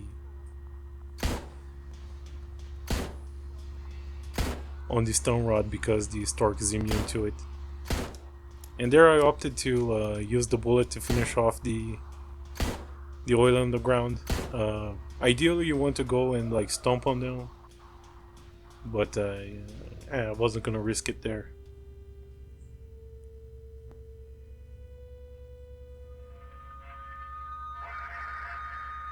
No, I didn't bring in like too much. Didn't bring in a whole lot of like revolver ammo, and if the oil got back up again, I was gonna be in trouble.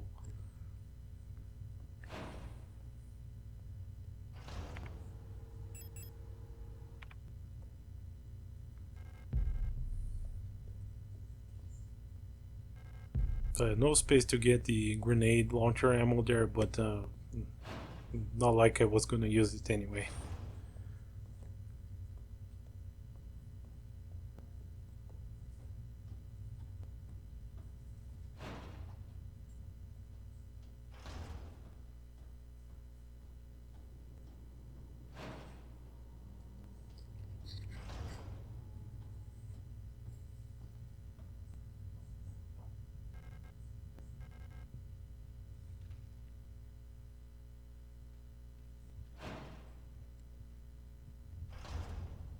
Oh yeah, this upcoming room is also like surprisingly dangerous. Like the only run where I didn't die to the no like actual attempt at a full playthrough that I didn't die on the final boss. I died here because like these enemies just do a fuckload of damage. So I even like taking the rifle with me here because I just want to like one shot them.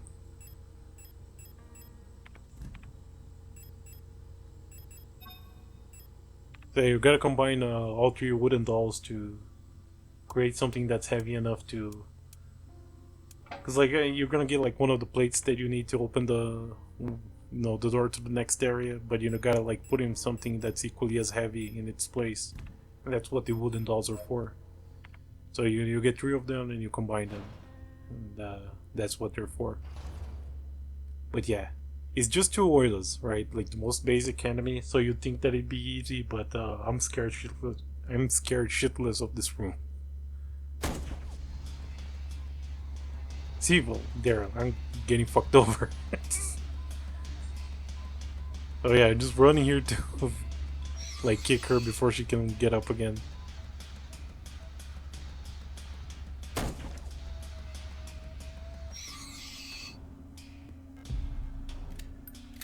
Like yeah, I wasn't exaggerating with the damage, as you saw there.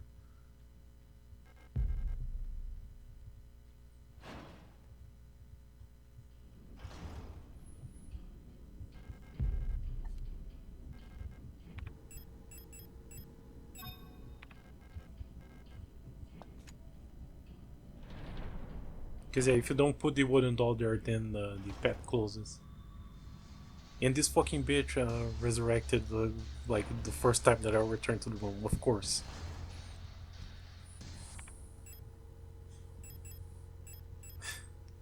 God damn it.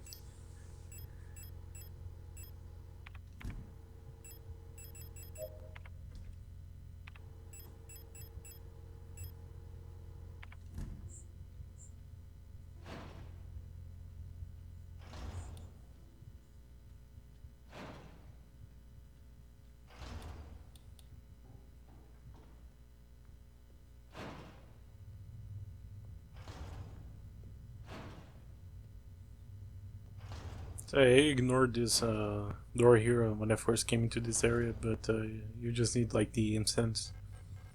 And you only get it like at the very end of this area here. But yeah, you need it for that plate.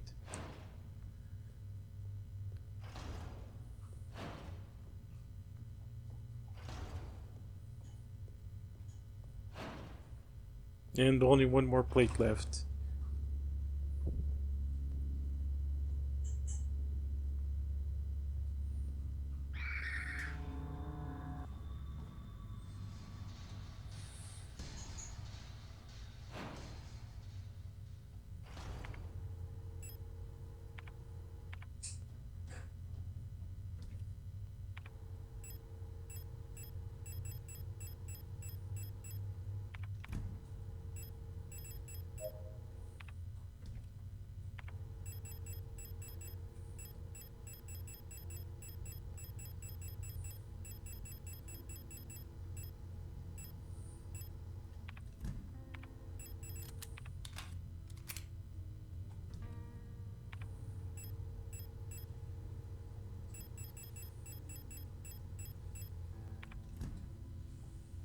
Yeah, for this Kumi room, you need the 3 rings that you've been collecting so far.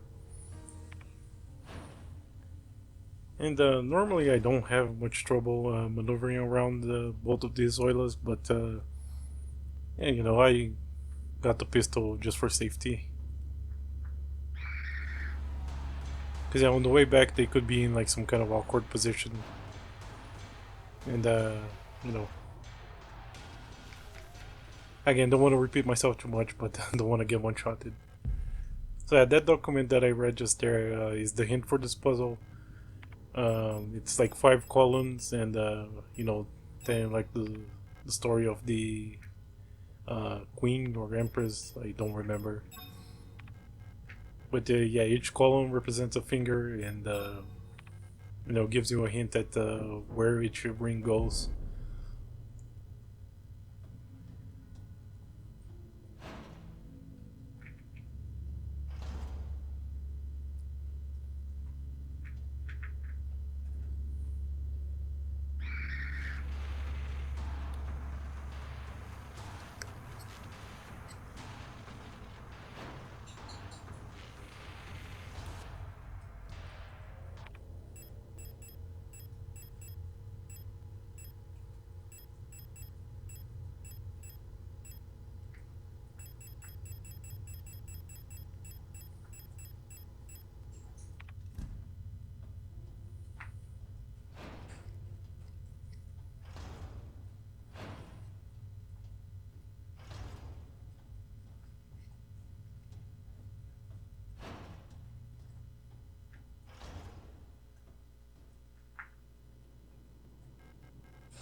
So here we get the fake ending. I doubt anyone falls for this, but yeah, you know, I guess it's kind of counts as an ending.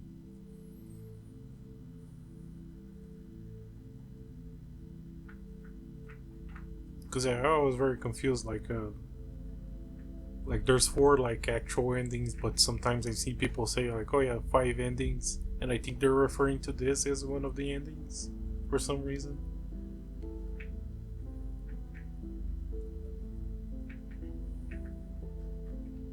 Like really, like who falls for this? Because like, who thinks like, oh yeah, the game's over here.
Alright, so here we get a familiar scene in the very beginning again.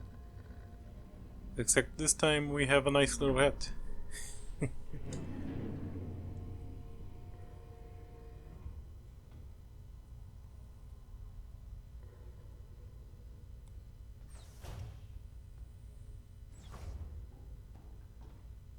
So for this part we gotta do like check up on a few rooms. There's like a shores list that you can find in one of the rooms up ahead. But yeah, you just check up on the certain places in the spaceship. See if everything's fine.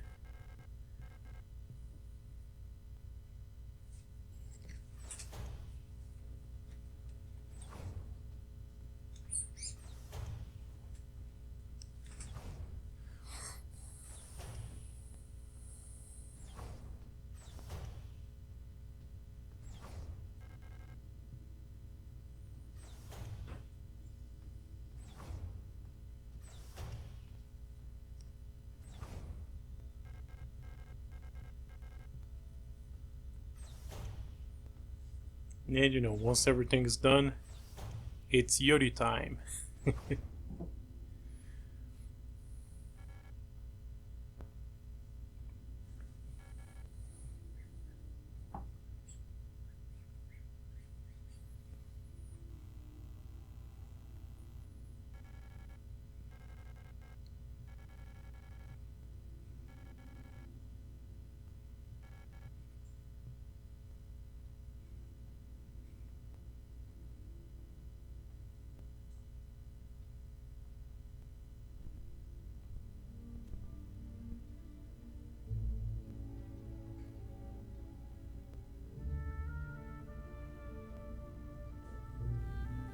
Yeah, it's funny because you can explore here on the ship a little bit on this scene, and you can find like I guess the Elster manual that's for Ariane, and it tells you like, oh yeah, you can't read it; it's just for Ariane, but it tells you like it tells her not to befriend Elster. But well, I guess if it's something a little bit more than befriending, then it's fine. She found the loophole. Also, yeah, like this code right here, you know, like I thought it was being clever, right? Doing things the old-fashioned way. So I took a picture of this code during this scene, and that's the code that I'm gonna try to put on the safe at the end when I'm trying to get the artifact ending. I had gotten the artifact ending on the PlayStation 4 before, but I did look up the code online.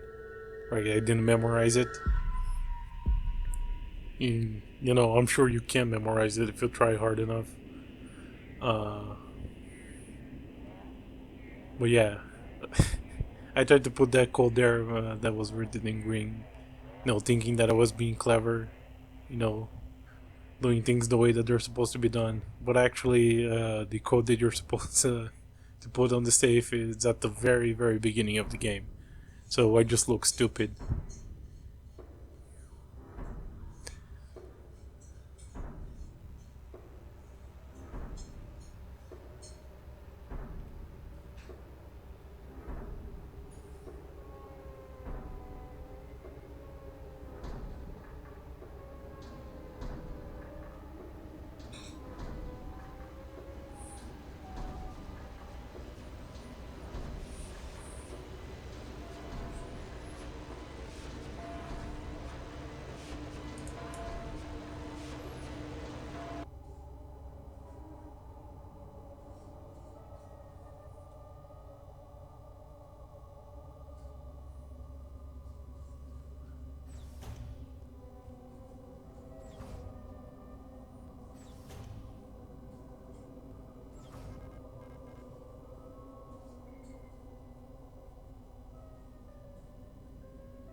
So yeah, again we get the beach scene. You didn't see in this playthrough the first time around because I used that as a bathroom break. But this time we do need to walk around here. So you can get to the canoe there to go to the next area.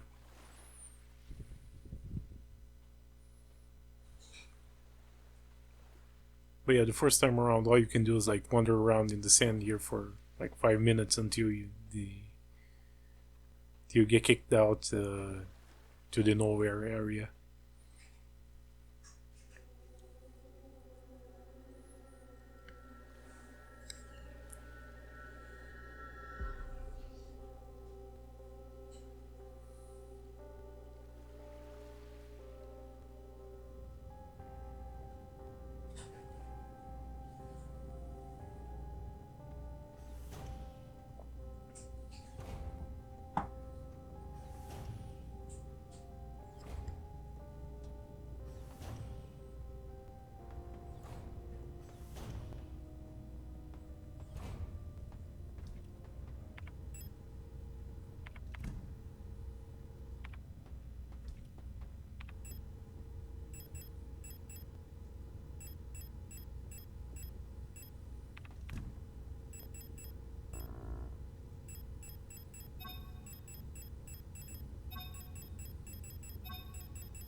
So yeah, I'm stocking up on Repair Spray Plus here because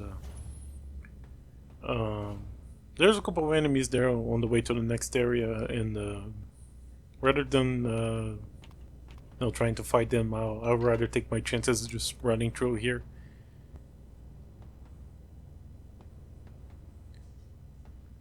Cause like, I don't know.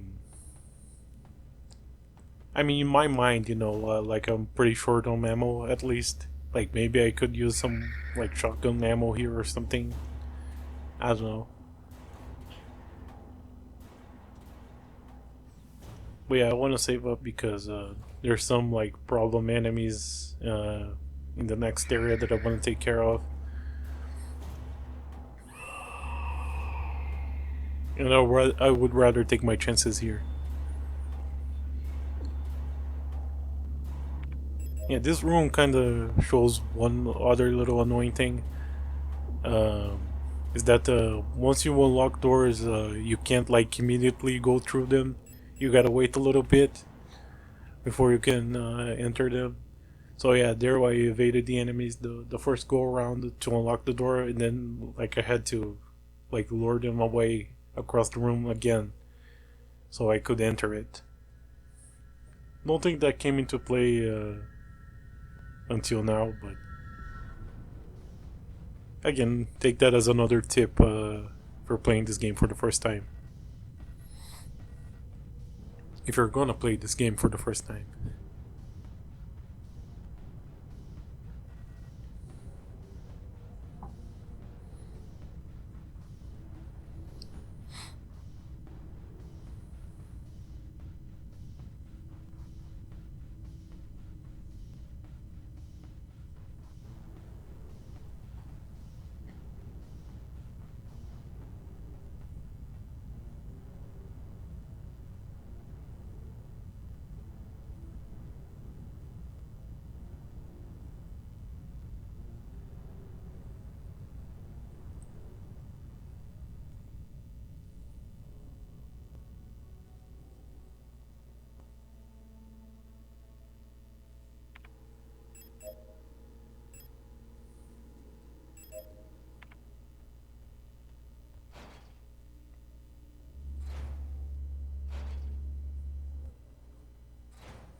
So yeah, here the real annoying enemy is the Star Commander that's over there with the shield.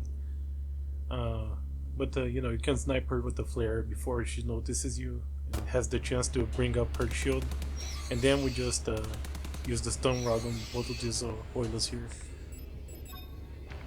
and yeah, take care of this tree here. Because again, we're gonna be running, we're gonna like go through this area quite a lot of times, so it's important to like flare them. Also, yeah, this is another auto room, so you know, take advantage of the. Actually, we don't even go back there, because like the only other thing there is a grenade launcher round, which you know, as I've established, I think it sucks, so I'm not gonna use it.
So yeah, what I said before about enemies having like different levels of awareness. That room that was just there, and I returned here for some reason. Actually, maybe I should wait until I go back there. I don't know why I returned. Did I forget something?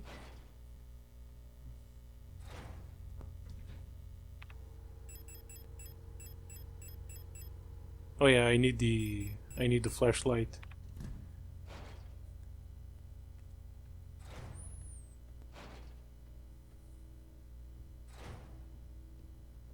I guess that's what was missing.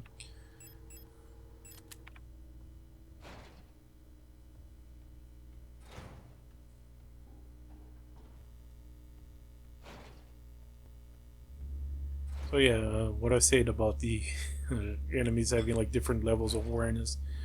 These two right there, like I'm pretty sure you can like run through this hallway in a certain specific way without alerting them. Also, yeah, gonna use the rifle to take care of that stork over there. We only need to run through this area once, but there's like 3 storks here, and if they gang up on you, you know, you're in trouble. Also, yeah, I can snipe this Star Commander here.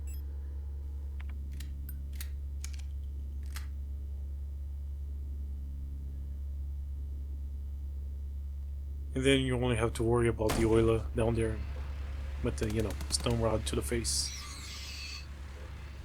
Nice and easy.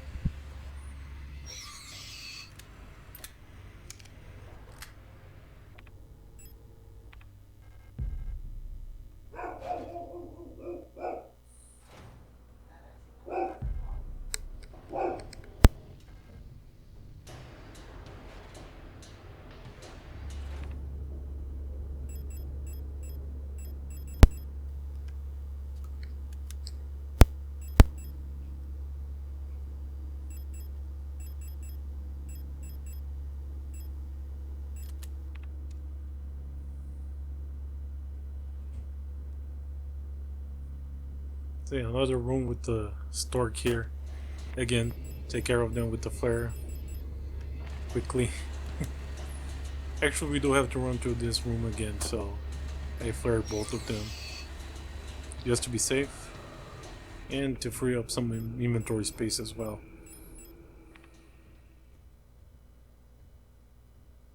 Yeah, right now we only really need the wheel here.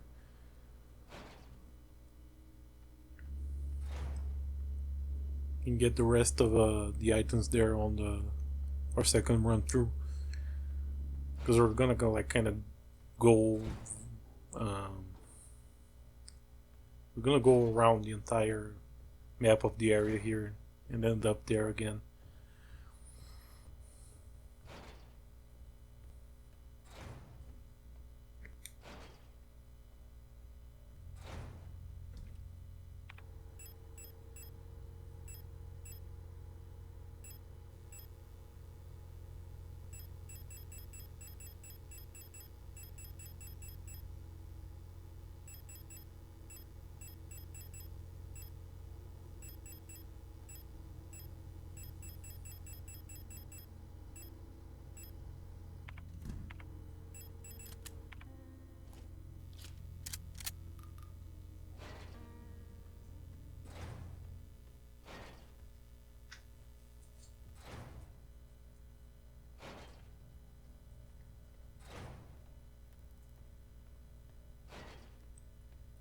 So yeah, we needed that the handy wheel there to turn off the, to stop this fire there, and you gotta be careful because like the hitbox from the fire lingers on the screen for a little bit.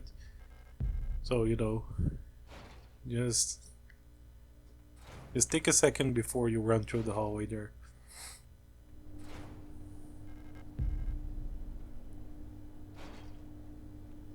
And since we got more items, again run back to the safe room to store some things. Actually didn't happen as much as I think it did. At least in terms of like oh yeah, I'm like halfway through something, no, in the middle of doing something else, and then like I need to return to store some items. I think the routing was decent, all things considered. So yeah, here's the hint that we need to open up a door later, and like it's the mother of like Isa and Erica, and she's telling to look up like I don't know, like their ID number or something, and like that's the code to open up the door for the library that we're gonna need at the end of this area. And my first playthroughs, somehow I didn't notice that they had the last name, even though I did that puzzle. So yeah, here we need to find I don't know, we need to find like the correct antenna there that to like transmit the magpie sound. So to like the specific frequency, so we can turn on our radio and open up a box later. That's what I was doing there. Basically just setting up the frequency that we're gonna use to open up a box. This is like the same puzzle that we did with that like that owl box earlier on.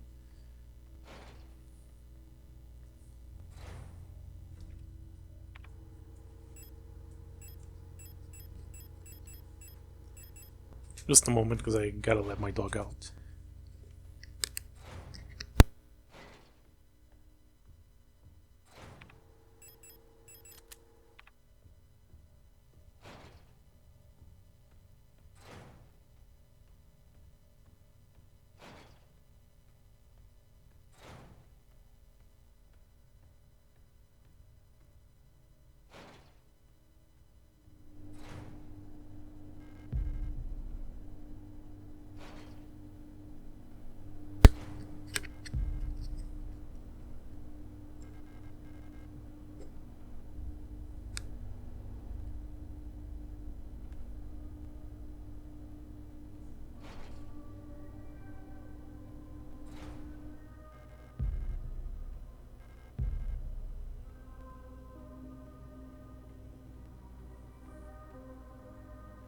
So yeah, I got a tricky combat section coming up here.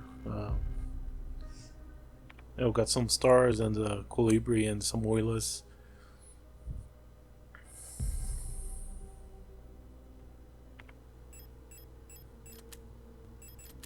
But yeah, like because of the like Colibri like glitching effect, can be kind of awkward to aim.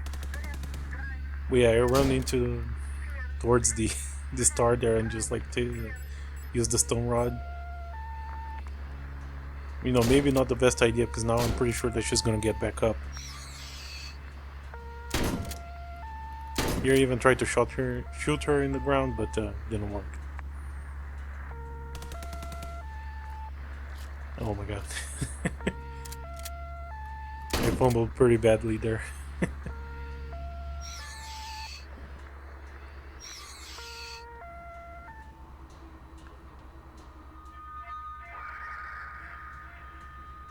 yeah, I got lucky again. Like, I could have easily died there. I dodged like an oil attack narrowly there. Like, it was pretty close.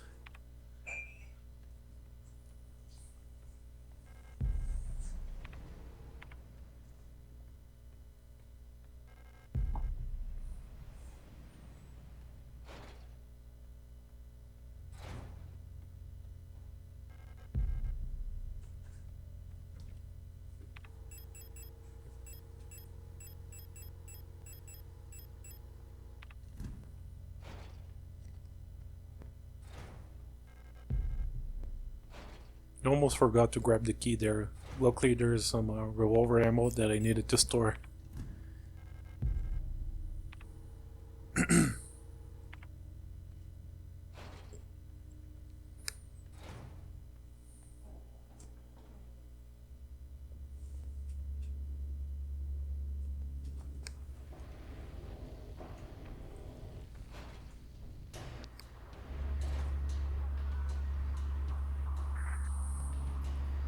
So yeah, in the previous room there, sorry, my dog distracted me, so I had to turn around for a second. But yeah, in the room that I just left there, where the on Nara spawned, you need to like grab a document there to get a solution for this upcoming puzzle.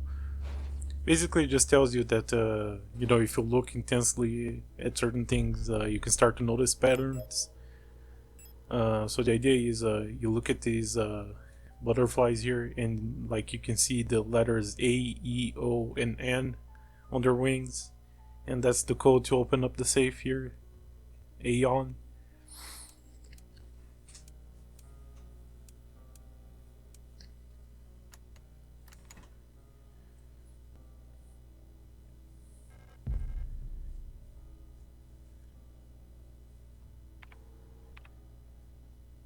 Also, another thing to note is that you know, we're grabbing like these tarot cards for the final puzzle here. But the thing is once you like grab one of the cards from these rooms, uh, if you like get out of the room and then like leave the area before it and then return to the area again, you'll see that the doors to those rooms are locked. So if there's an item that you know, you want to grab in one of these rooms, but like maybe your inventory is full, maybe, you know, plan around before you grab the card, because you're not going to be able to return there.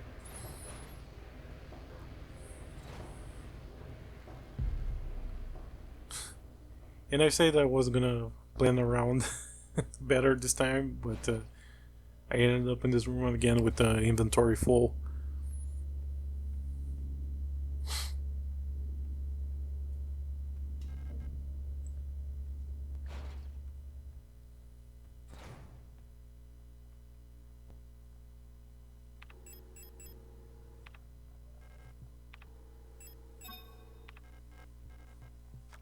Yeah, you need to like put the tarot cards in here, and there's like a diary there on the right, and that gives you like hints, you know, to how you match the tarot cards to the names on the table. Again, I have those memorized, but you know, in your first time through, that's how you're supposed to figure it out.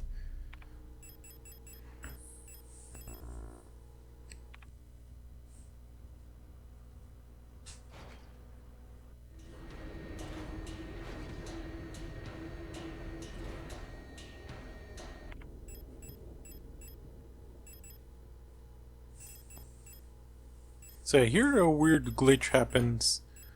Cause yeah, I need 2 inventory spaces here, so I'm trying to like see if I can get rid of one of the items. I wanted to like destroy the healing item, the repair patch. But you know, I started to like hesitate. Actually, I don't think that this is what causes the glitch, but you know, that's why I am like second guessing myself here.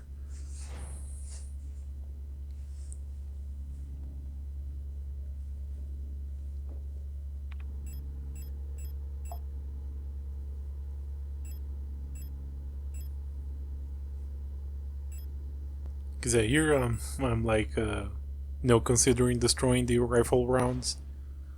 Because I'm really not gonna use them for anything, but I don't know, for some reason I just couldn't bring myself to do it. Again, the hoarder mentality. Eventually I do destroy the rifle rounds, but I don't know why. It causes like a weird glitch. So yeah, here's like the whole thing with the setting up the magpie signal. That's the box that you needed to open. So yeah, here, you know, I finally make up my mind and I destroy it. But yeah, for some reason, I can't grab this card. I guess it's because like I opened up the inventory in between grabbing the key and the card. Maybe that's what caused it. I don't know. But yeah, I was, you know, my ass was clenched so hard that not even air was going through it at this point, because I was like, man, this better not kill the this run. Because yeah, the previous 2 runs died to the final boss. So yeah, I try re-entering the room to grab the card, but no dice.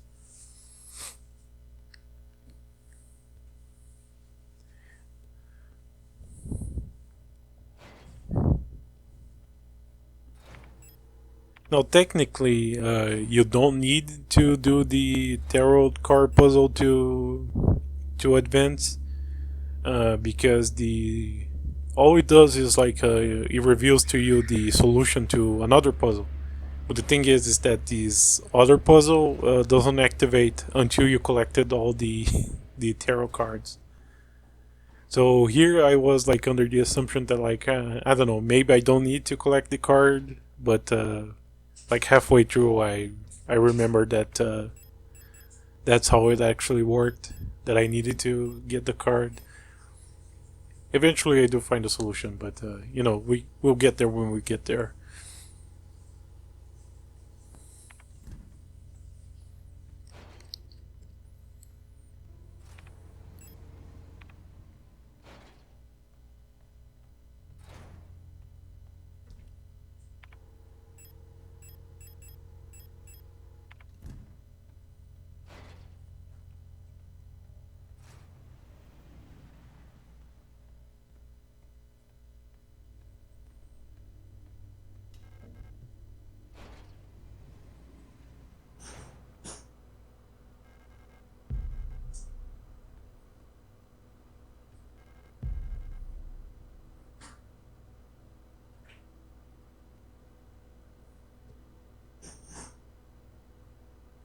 It's a weirdly long pause, I don't remember why.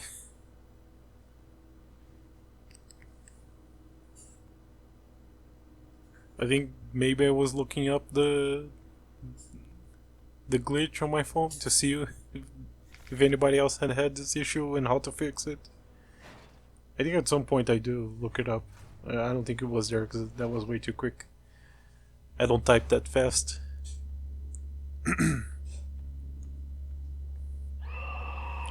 So yeah, you know, lure these enemies, alert them so you can lure them away.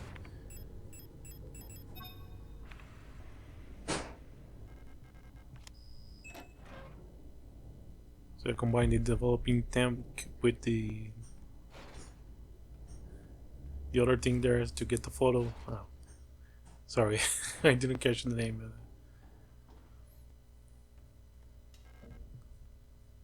But yeah, you need that photo to get the sun card.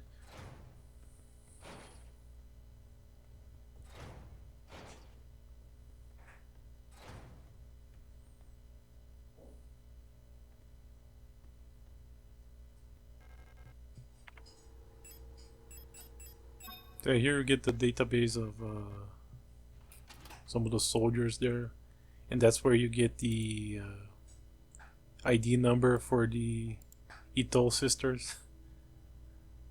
Like I said, I was assuming that they were girlfriends, even though they have the same last name. Also, that file transfer animation to the little Elster icon is kind of cute. I don't know why, it just makes me laugh. The little Elster icon.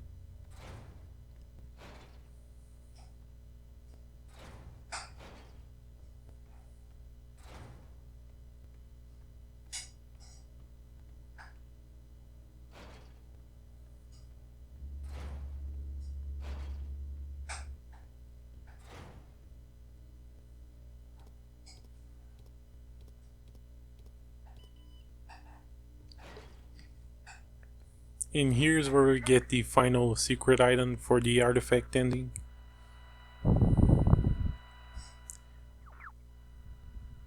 Again, I don't remember if I mentioned it, but like the way that people found this out is there were like SSTV signals, like the game would emit during if you stood on certain areas, and they would like give you the hints to the frequencies and the other spots that you're supposed to like tune on these frequencies to get the secret items. There's some pretty cryptic stuff, you know.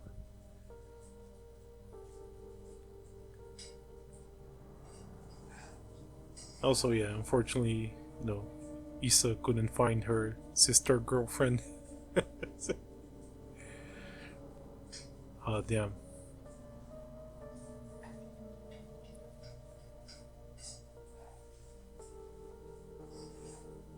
An appropriate time for a joke. Sorry.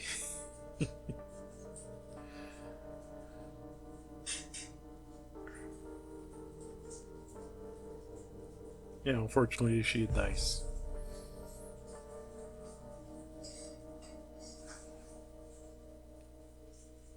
Even though this time around Elster was being kind of an antisocial asshole, not talking to her a whole lot.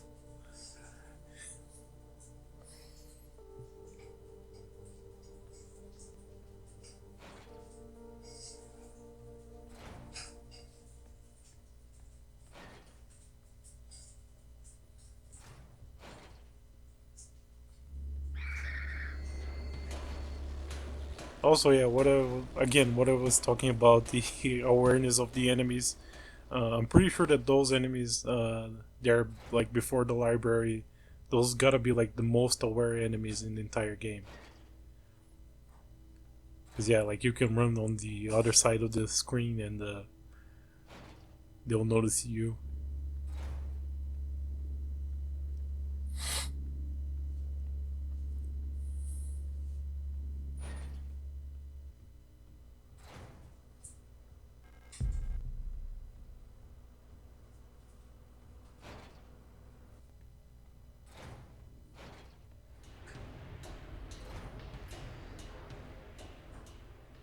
And yeah, I still can't grab this fucking card. So the solution that I found is if you save and reload, then it's fine. Don't panic. Don't start to lose your shit like I was doing at this point. Cause yeah, I do remember being pretty pissed here. I even tried to like put on the magpie frequency again to see if it would work.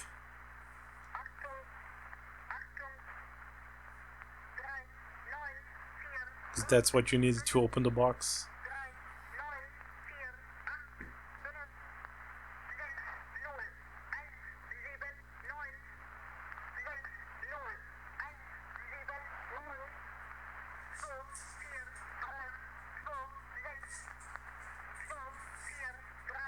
Yeah, I think that this is where I was looking up the to see if anybody else had this glitch.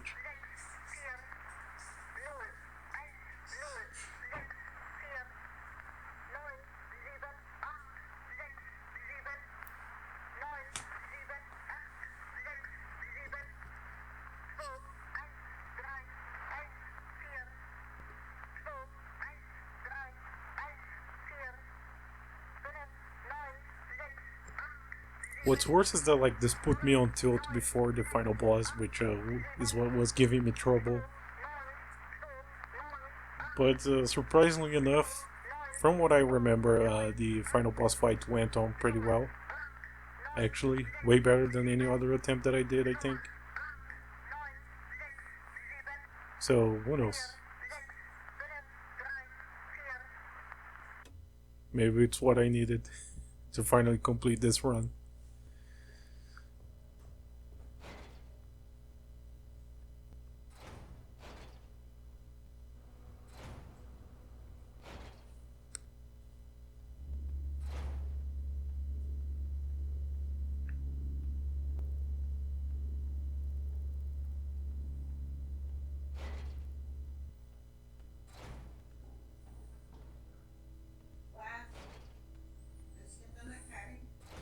Also, yeah, as you can see there, that big block of flesh there blocking the door on the left. And that's what happens to all of the doors to the rooms with the cards that after you collect the cards.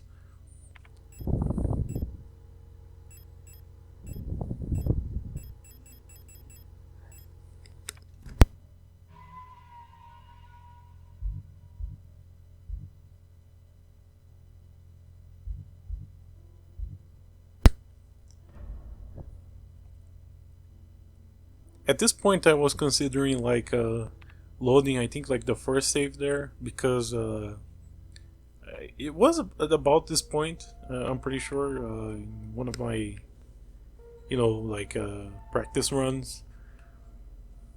Uh, like I was like legit considering like loading that save and continuing from there, and I'm trying to explain to people like like it's bullshit to lose the run to something like this. But luckily, this did work. Because man, it would suck really hard to lose to something like this.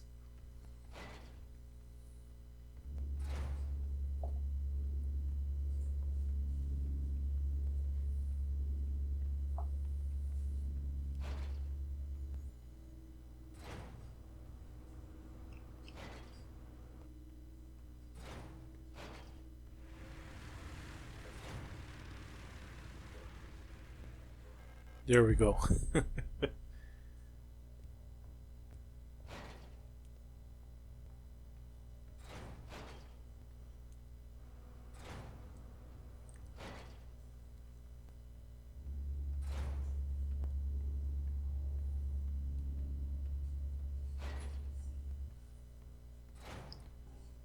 So yeah, now that all that's left is to get all the cards to that room over there, put them on the table to get the solution for the final puzzle, and we're good to go.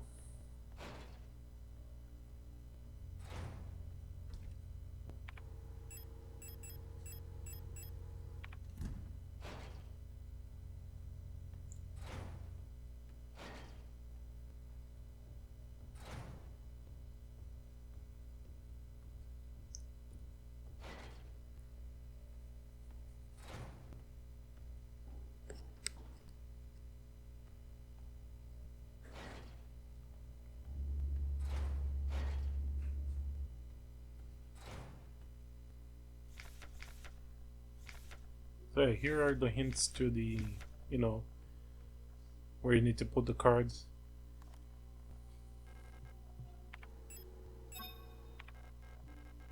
Again, I have them all memorized, so no need to.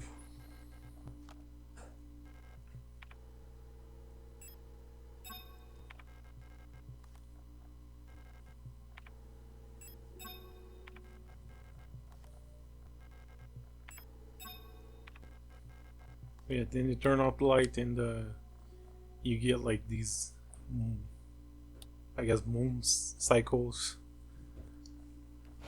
is what you call them in English. And yeah, like it's a dial puzzle at the end, and then you need to like match the, match the names to the whatever moon cycle they're in.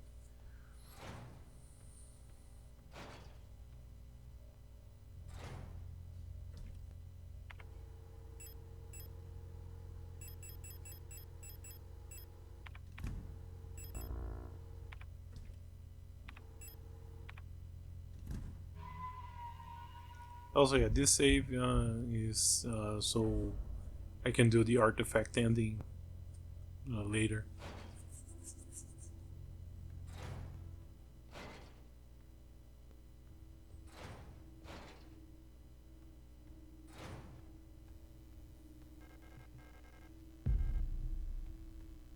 Because yeah, once you solve this puzzle, you need to take the 3 keys into this next area,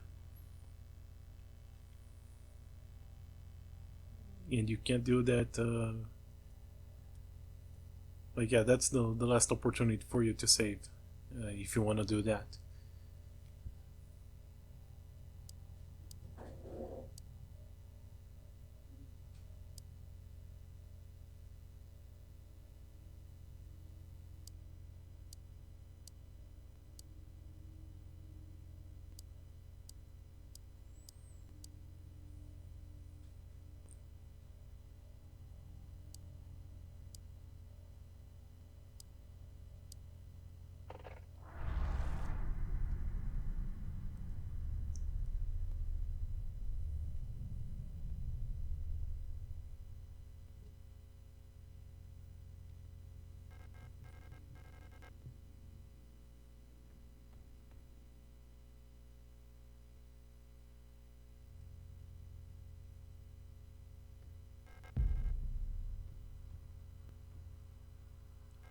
So yeah, there's some documents that you can read here, and it gives you the hint that you need to leave some free space left in your backpack, because like the last boss, the way that now, as I said before, like she has multiple phases, and what you gotta do is you need to damage her enough, or avoid her for for a long enough time until she like falls on her knees. And once she before she does that, she does like an attack that she sends some spears all over the arena, and you need to grab one of the spears, and once she's on her knees, need to shove that spear into her head. So you need at least one freeze slot in your inventory. So here's Falk, the final boss, and she's being like a really annoying third wheel here, saying like, oh, she'll never dance with us again, both of us, let's become whole again. Lots of us here, referring to her and Elster. But really, she's just kind of like inviting herself in, and Elster and Ariane want nothing to do with her. So we need to get that through her skull, with the help of some spears, which I just think is like brilliant writing, like just peak fiction if you ask me. I really wish that like more Yuri manga would solve their love triangles in this manner. I think it would be it would be really great if this became like a trend. But yeah, anyway, as you can see, she like make those spears rain on the stage. You get like a little red crosshairs where they're gonna fall, and just don't stay there. And if they're red, then they're gonna do like an AoE attack that does like a lot of damage. Might actually be an instant kill on survival, I'm not sure. So just pay attention to that as well. And Once they're like you know, their normal color, you can pick them up, and then you just damage the Falk until she falls on her knees like that. And then you just go up to her and press the action button, and if you have a spear on your inventory, you will damage her and change to the next phase. This fight can go surprisingly quickly. I think this is probably like the best fight against her that I ever had, from what I remember anyway. As you can see, you know, finally putting all those revolver bullets to good use. And I also like to bring the machine gun to deal with the auto units that she summons. It makes quick work of them, and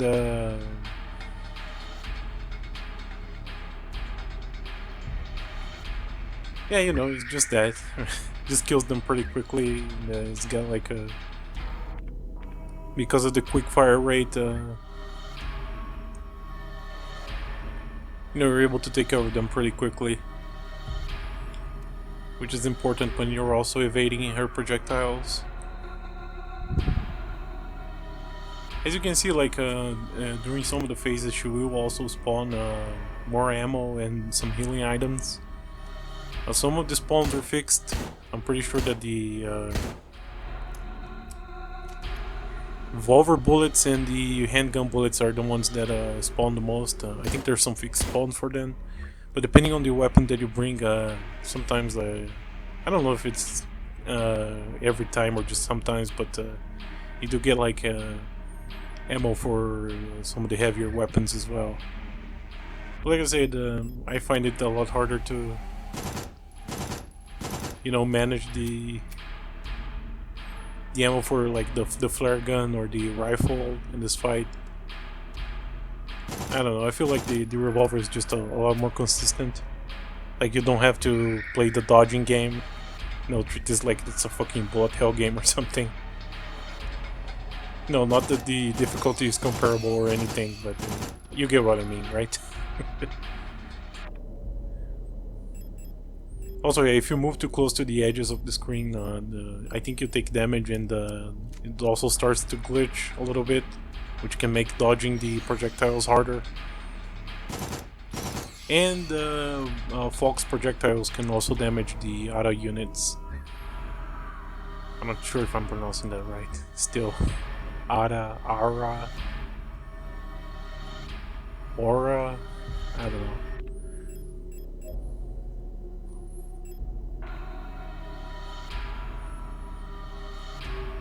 But yeah, she's not gonna really have any new tricks up her sleeve for the rest of the fight.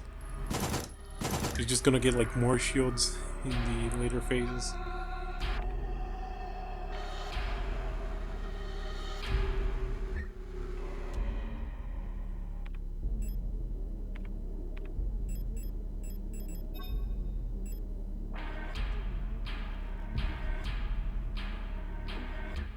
Also, yeah, you can only have one spear at a time, so you know you can't just like pick a bunch of spears and just wait. Be nice, but you can't do that.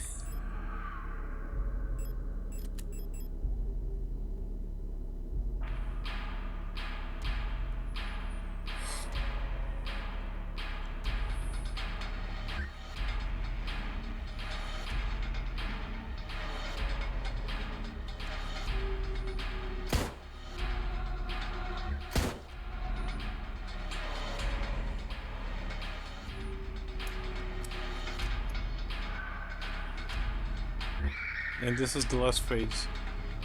You get like double the amount of shields, so 6 shields. It's not as hard as it might look to hit her. You know, just wait until there isn't an X on the little aim box, and you're fine. Yeah, well, most of the time. There she kind of deflected one of my bullets, annoyingly.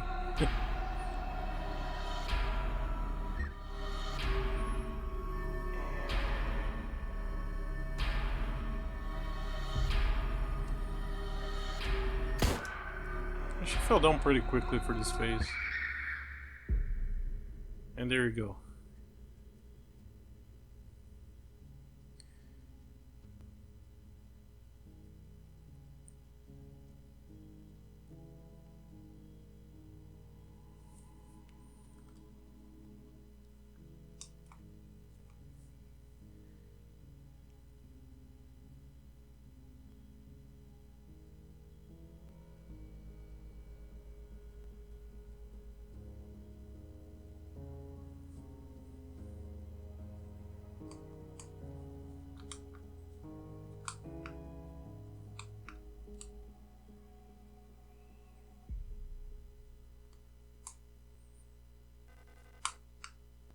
Yeah, pretend that you won.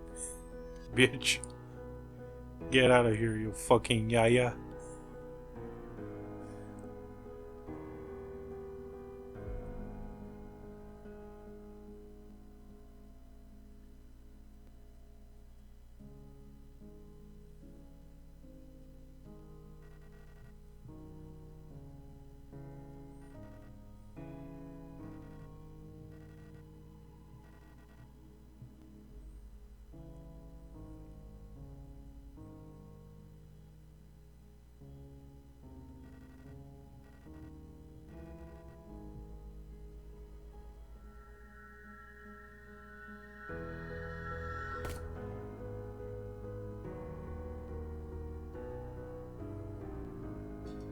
God damn it, Alistair. You only have yourself to blame for that. You had the range advantage.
And that's it.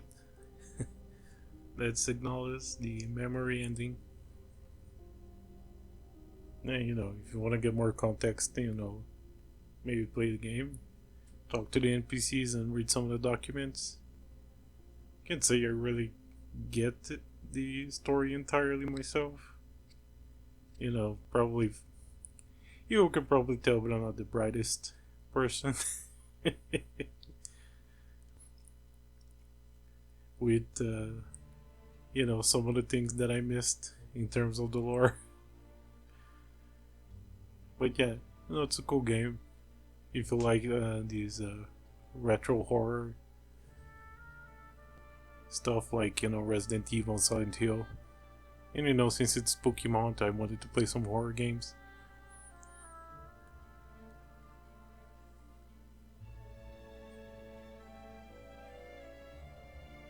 I did beat this back in July, but no, I liked it enough that I thought I'd make a deathless run for it, like I did to some of the other games. And it's an appropriate time of the year for a horror game. Maybe I'll do some more, maybe not. I don't know.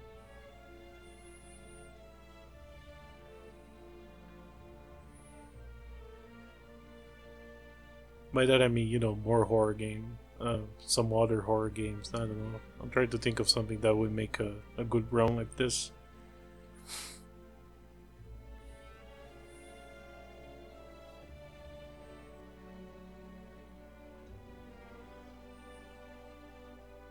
But yeah, we're not finished here because I'm also gonna get the artifact ending.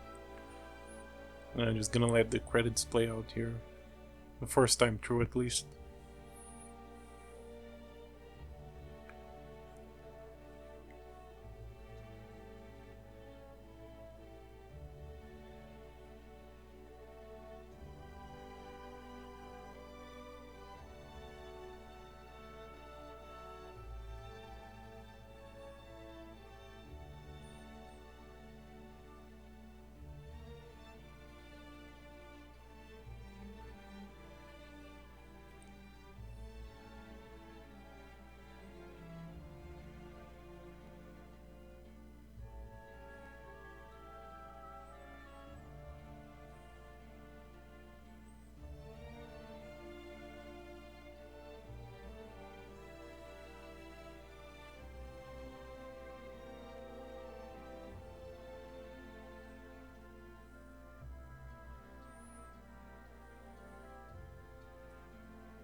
Time saved and time loaded. That was supposed to be only one.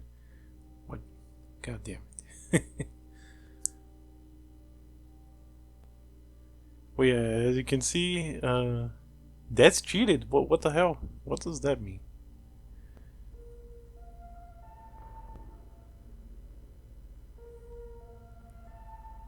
Actually, like, how does... when I first played this game, I thought that meant if you, like, quit to the menu once you're about to die to reload or something. Or is it just, like, when you're near death and you heal, I guess? Oh, I mean, hopefully everyone can tell that this was like a single segment playthrough.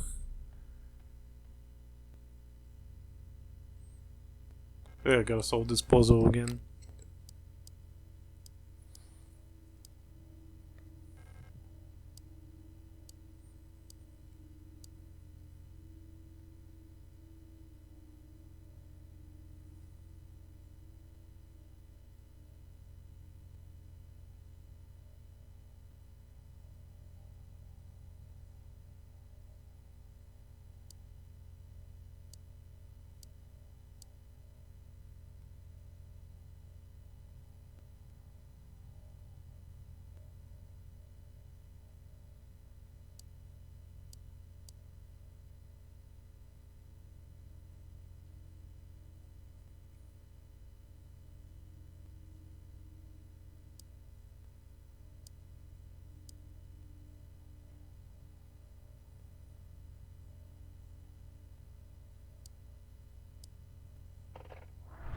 And there we go. So yeah, pretty well hidden the safe here. I'm gonna turn the camera all the way back, and it's down there.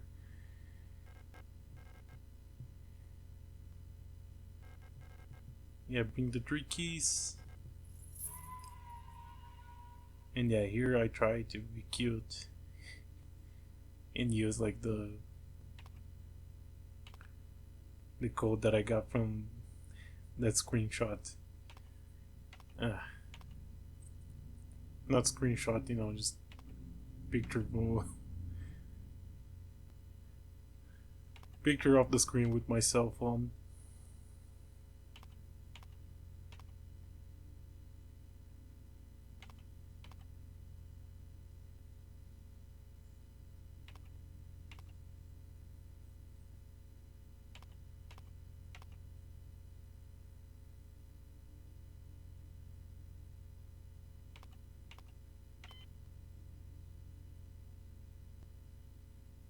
And yeah, here's the the crushing realization, or I guess just me admitting defeat and looking up the code on on the internet.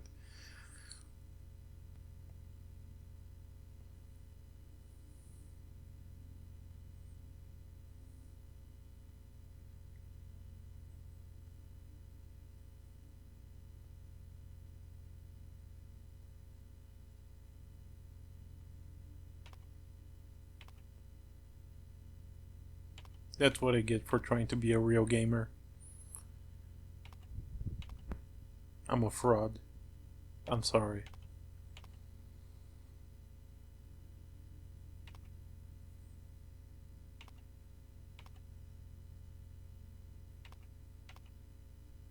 I should have like remembered that it's a 20-digit code, and the one that I took the screenshot of was definitely not a 20-digit one.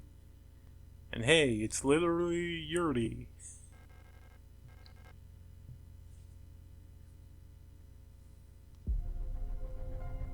The Yuriest of all endings.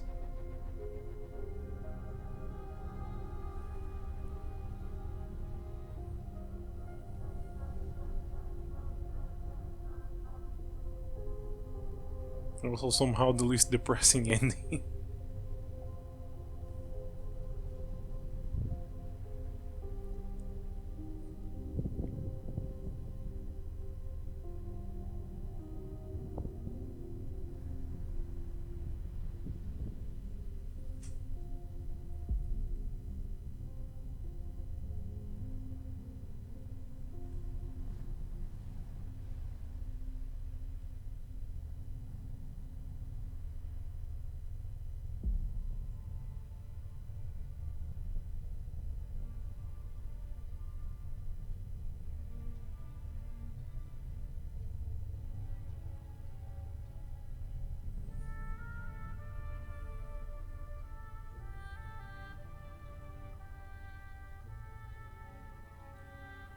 Here we get them dancing. Yeah.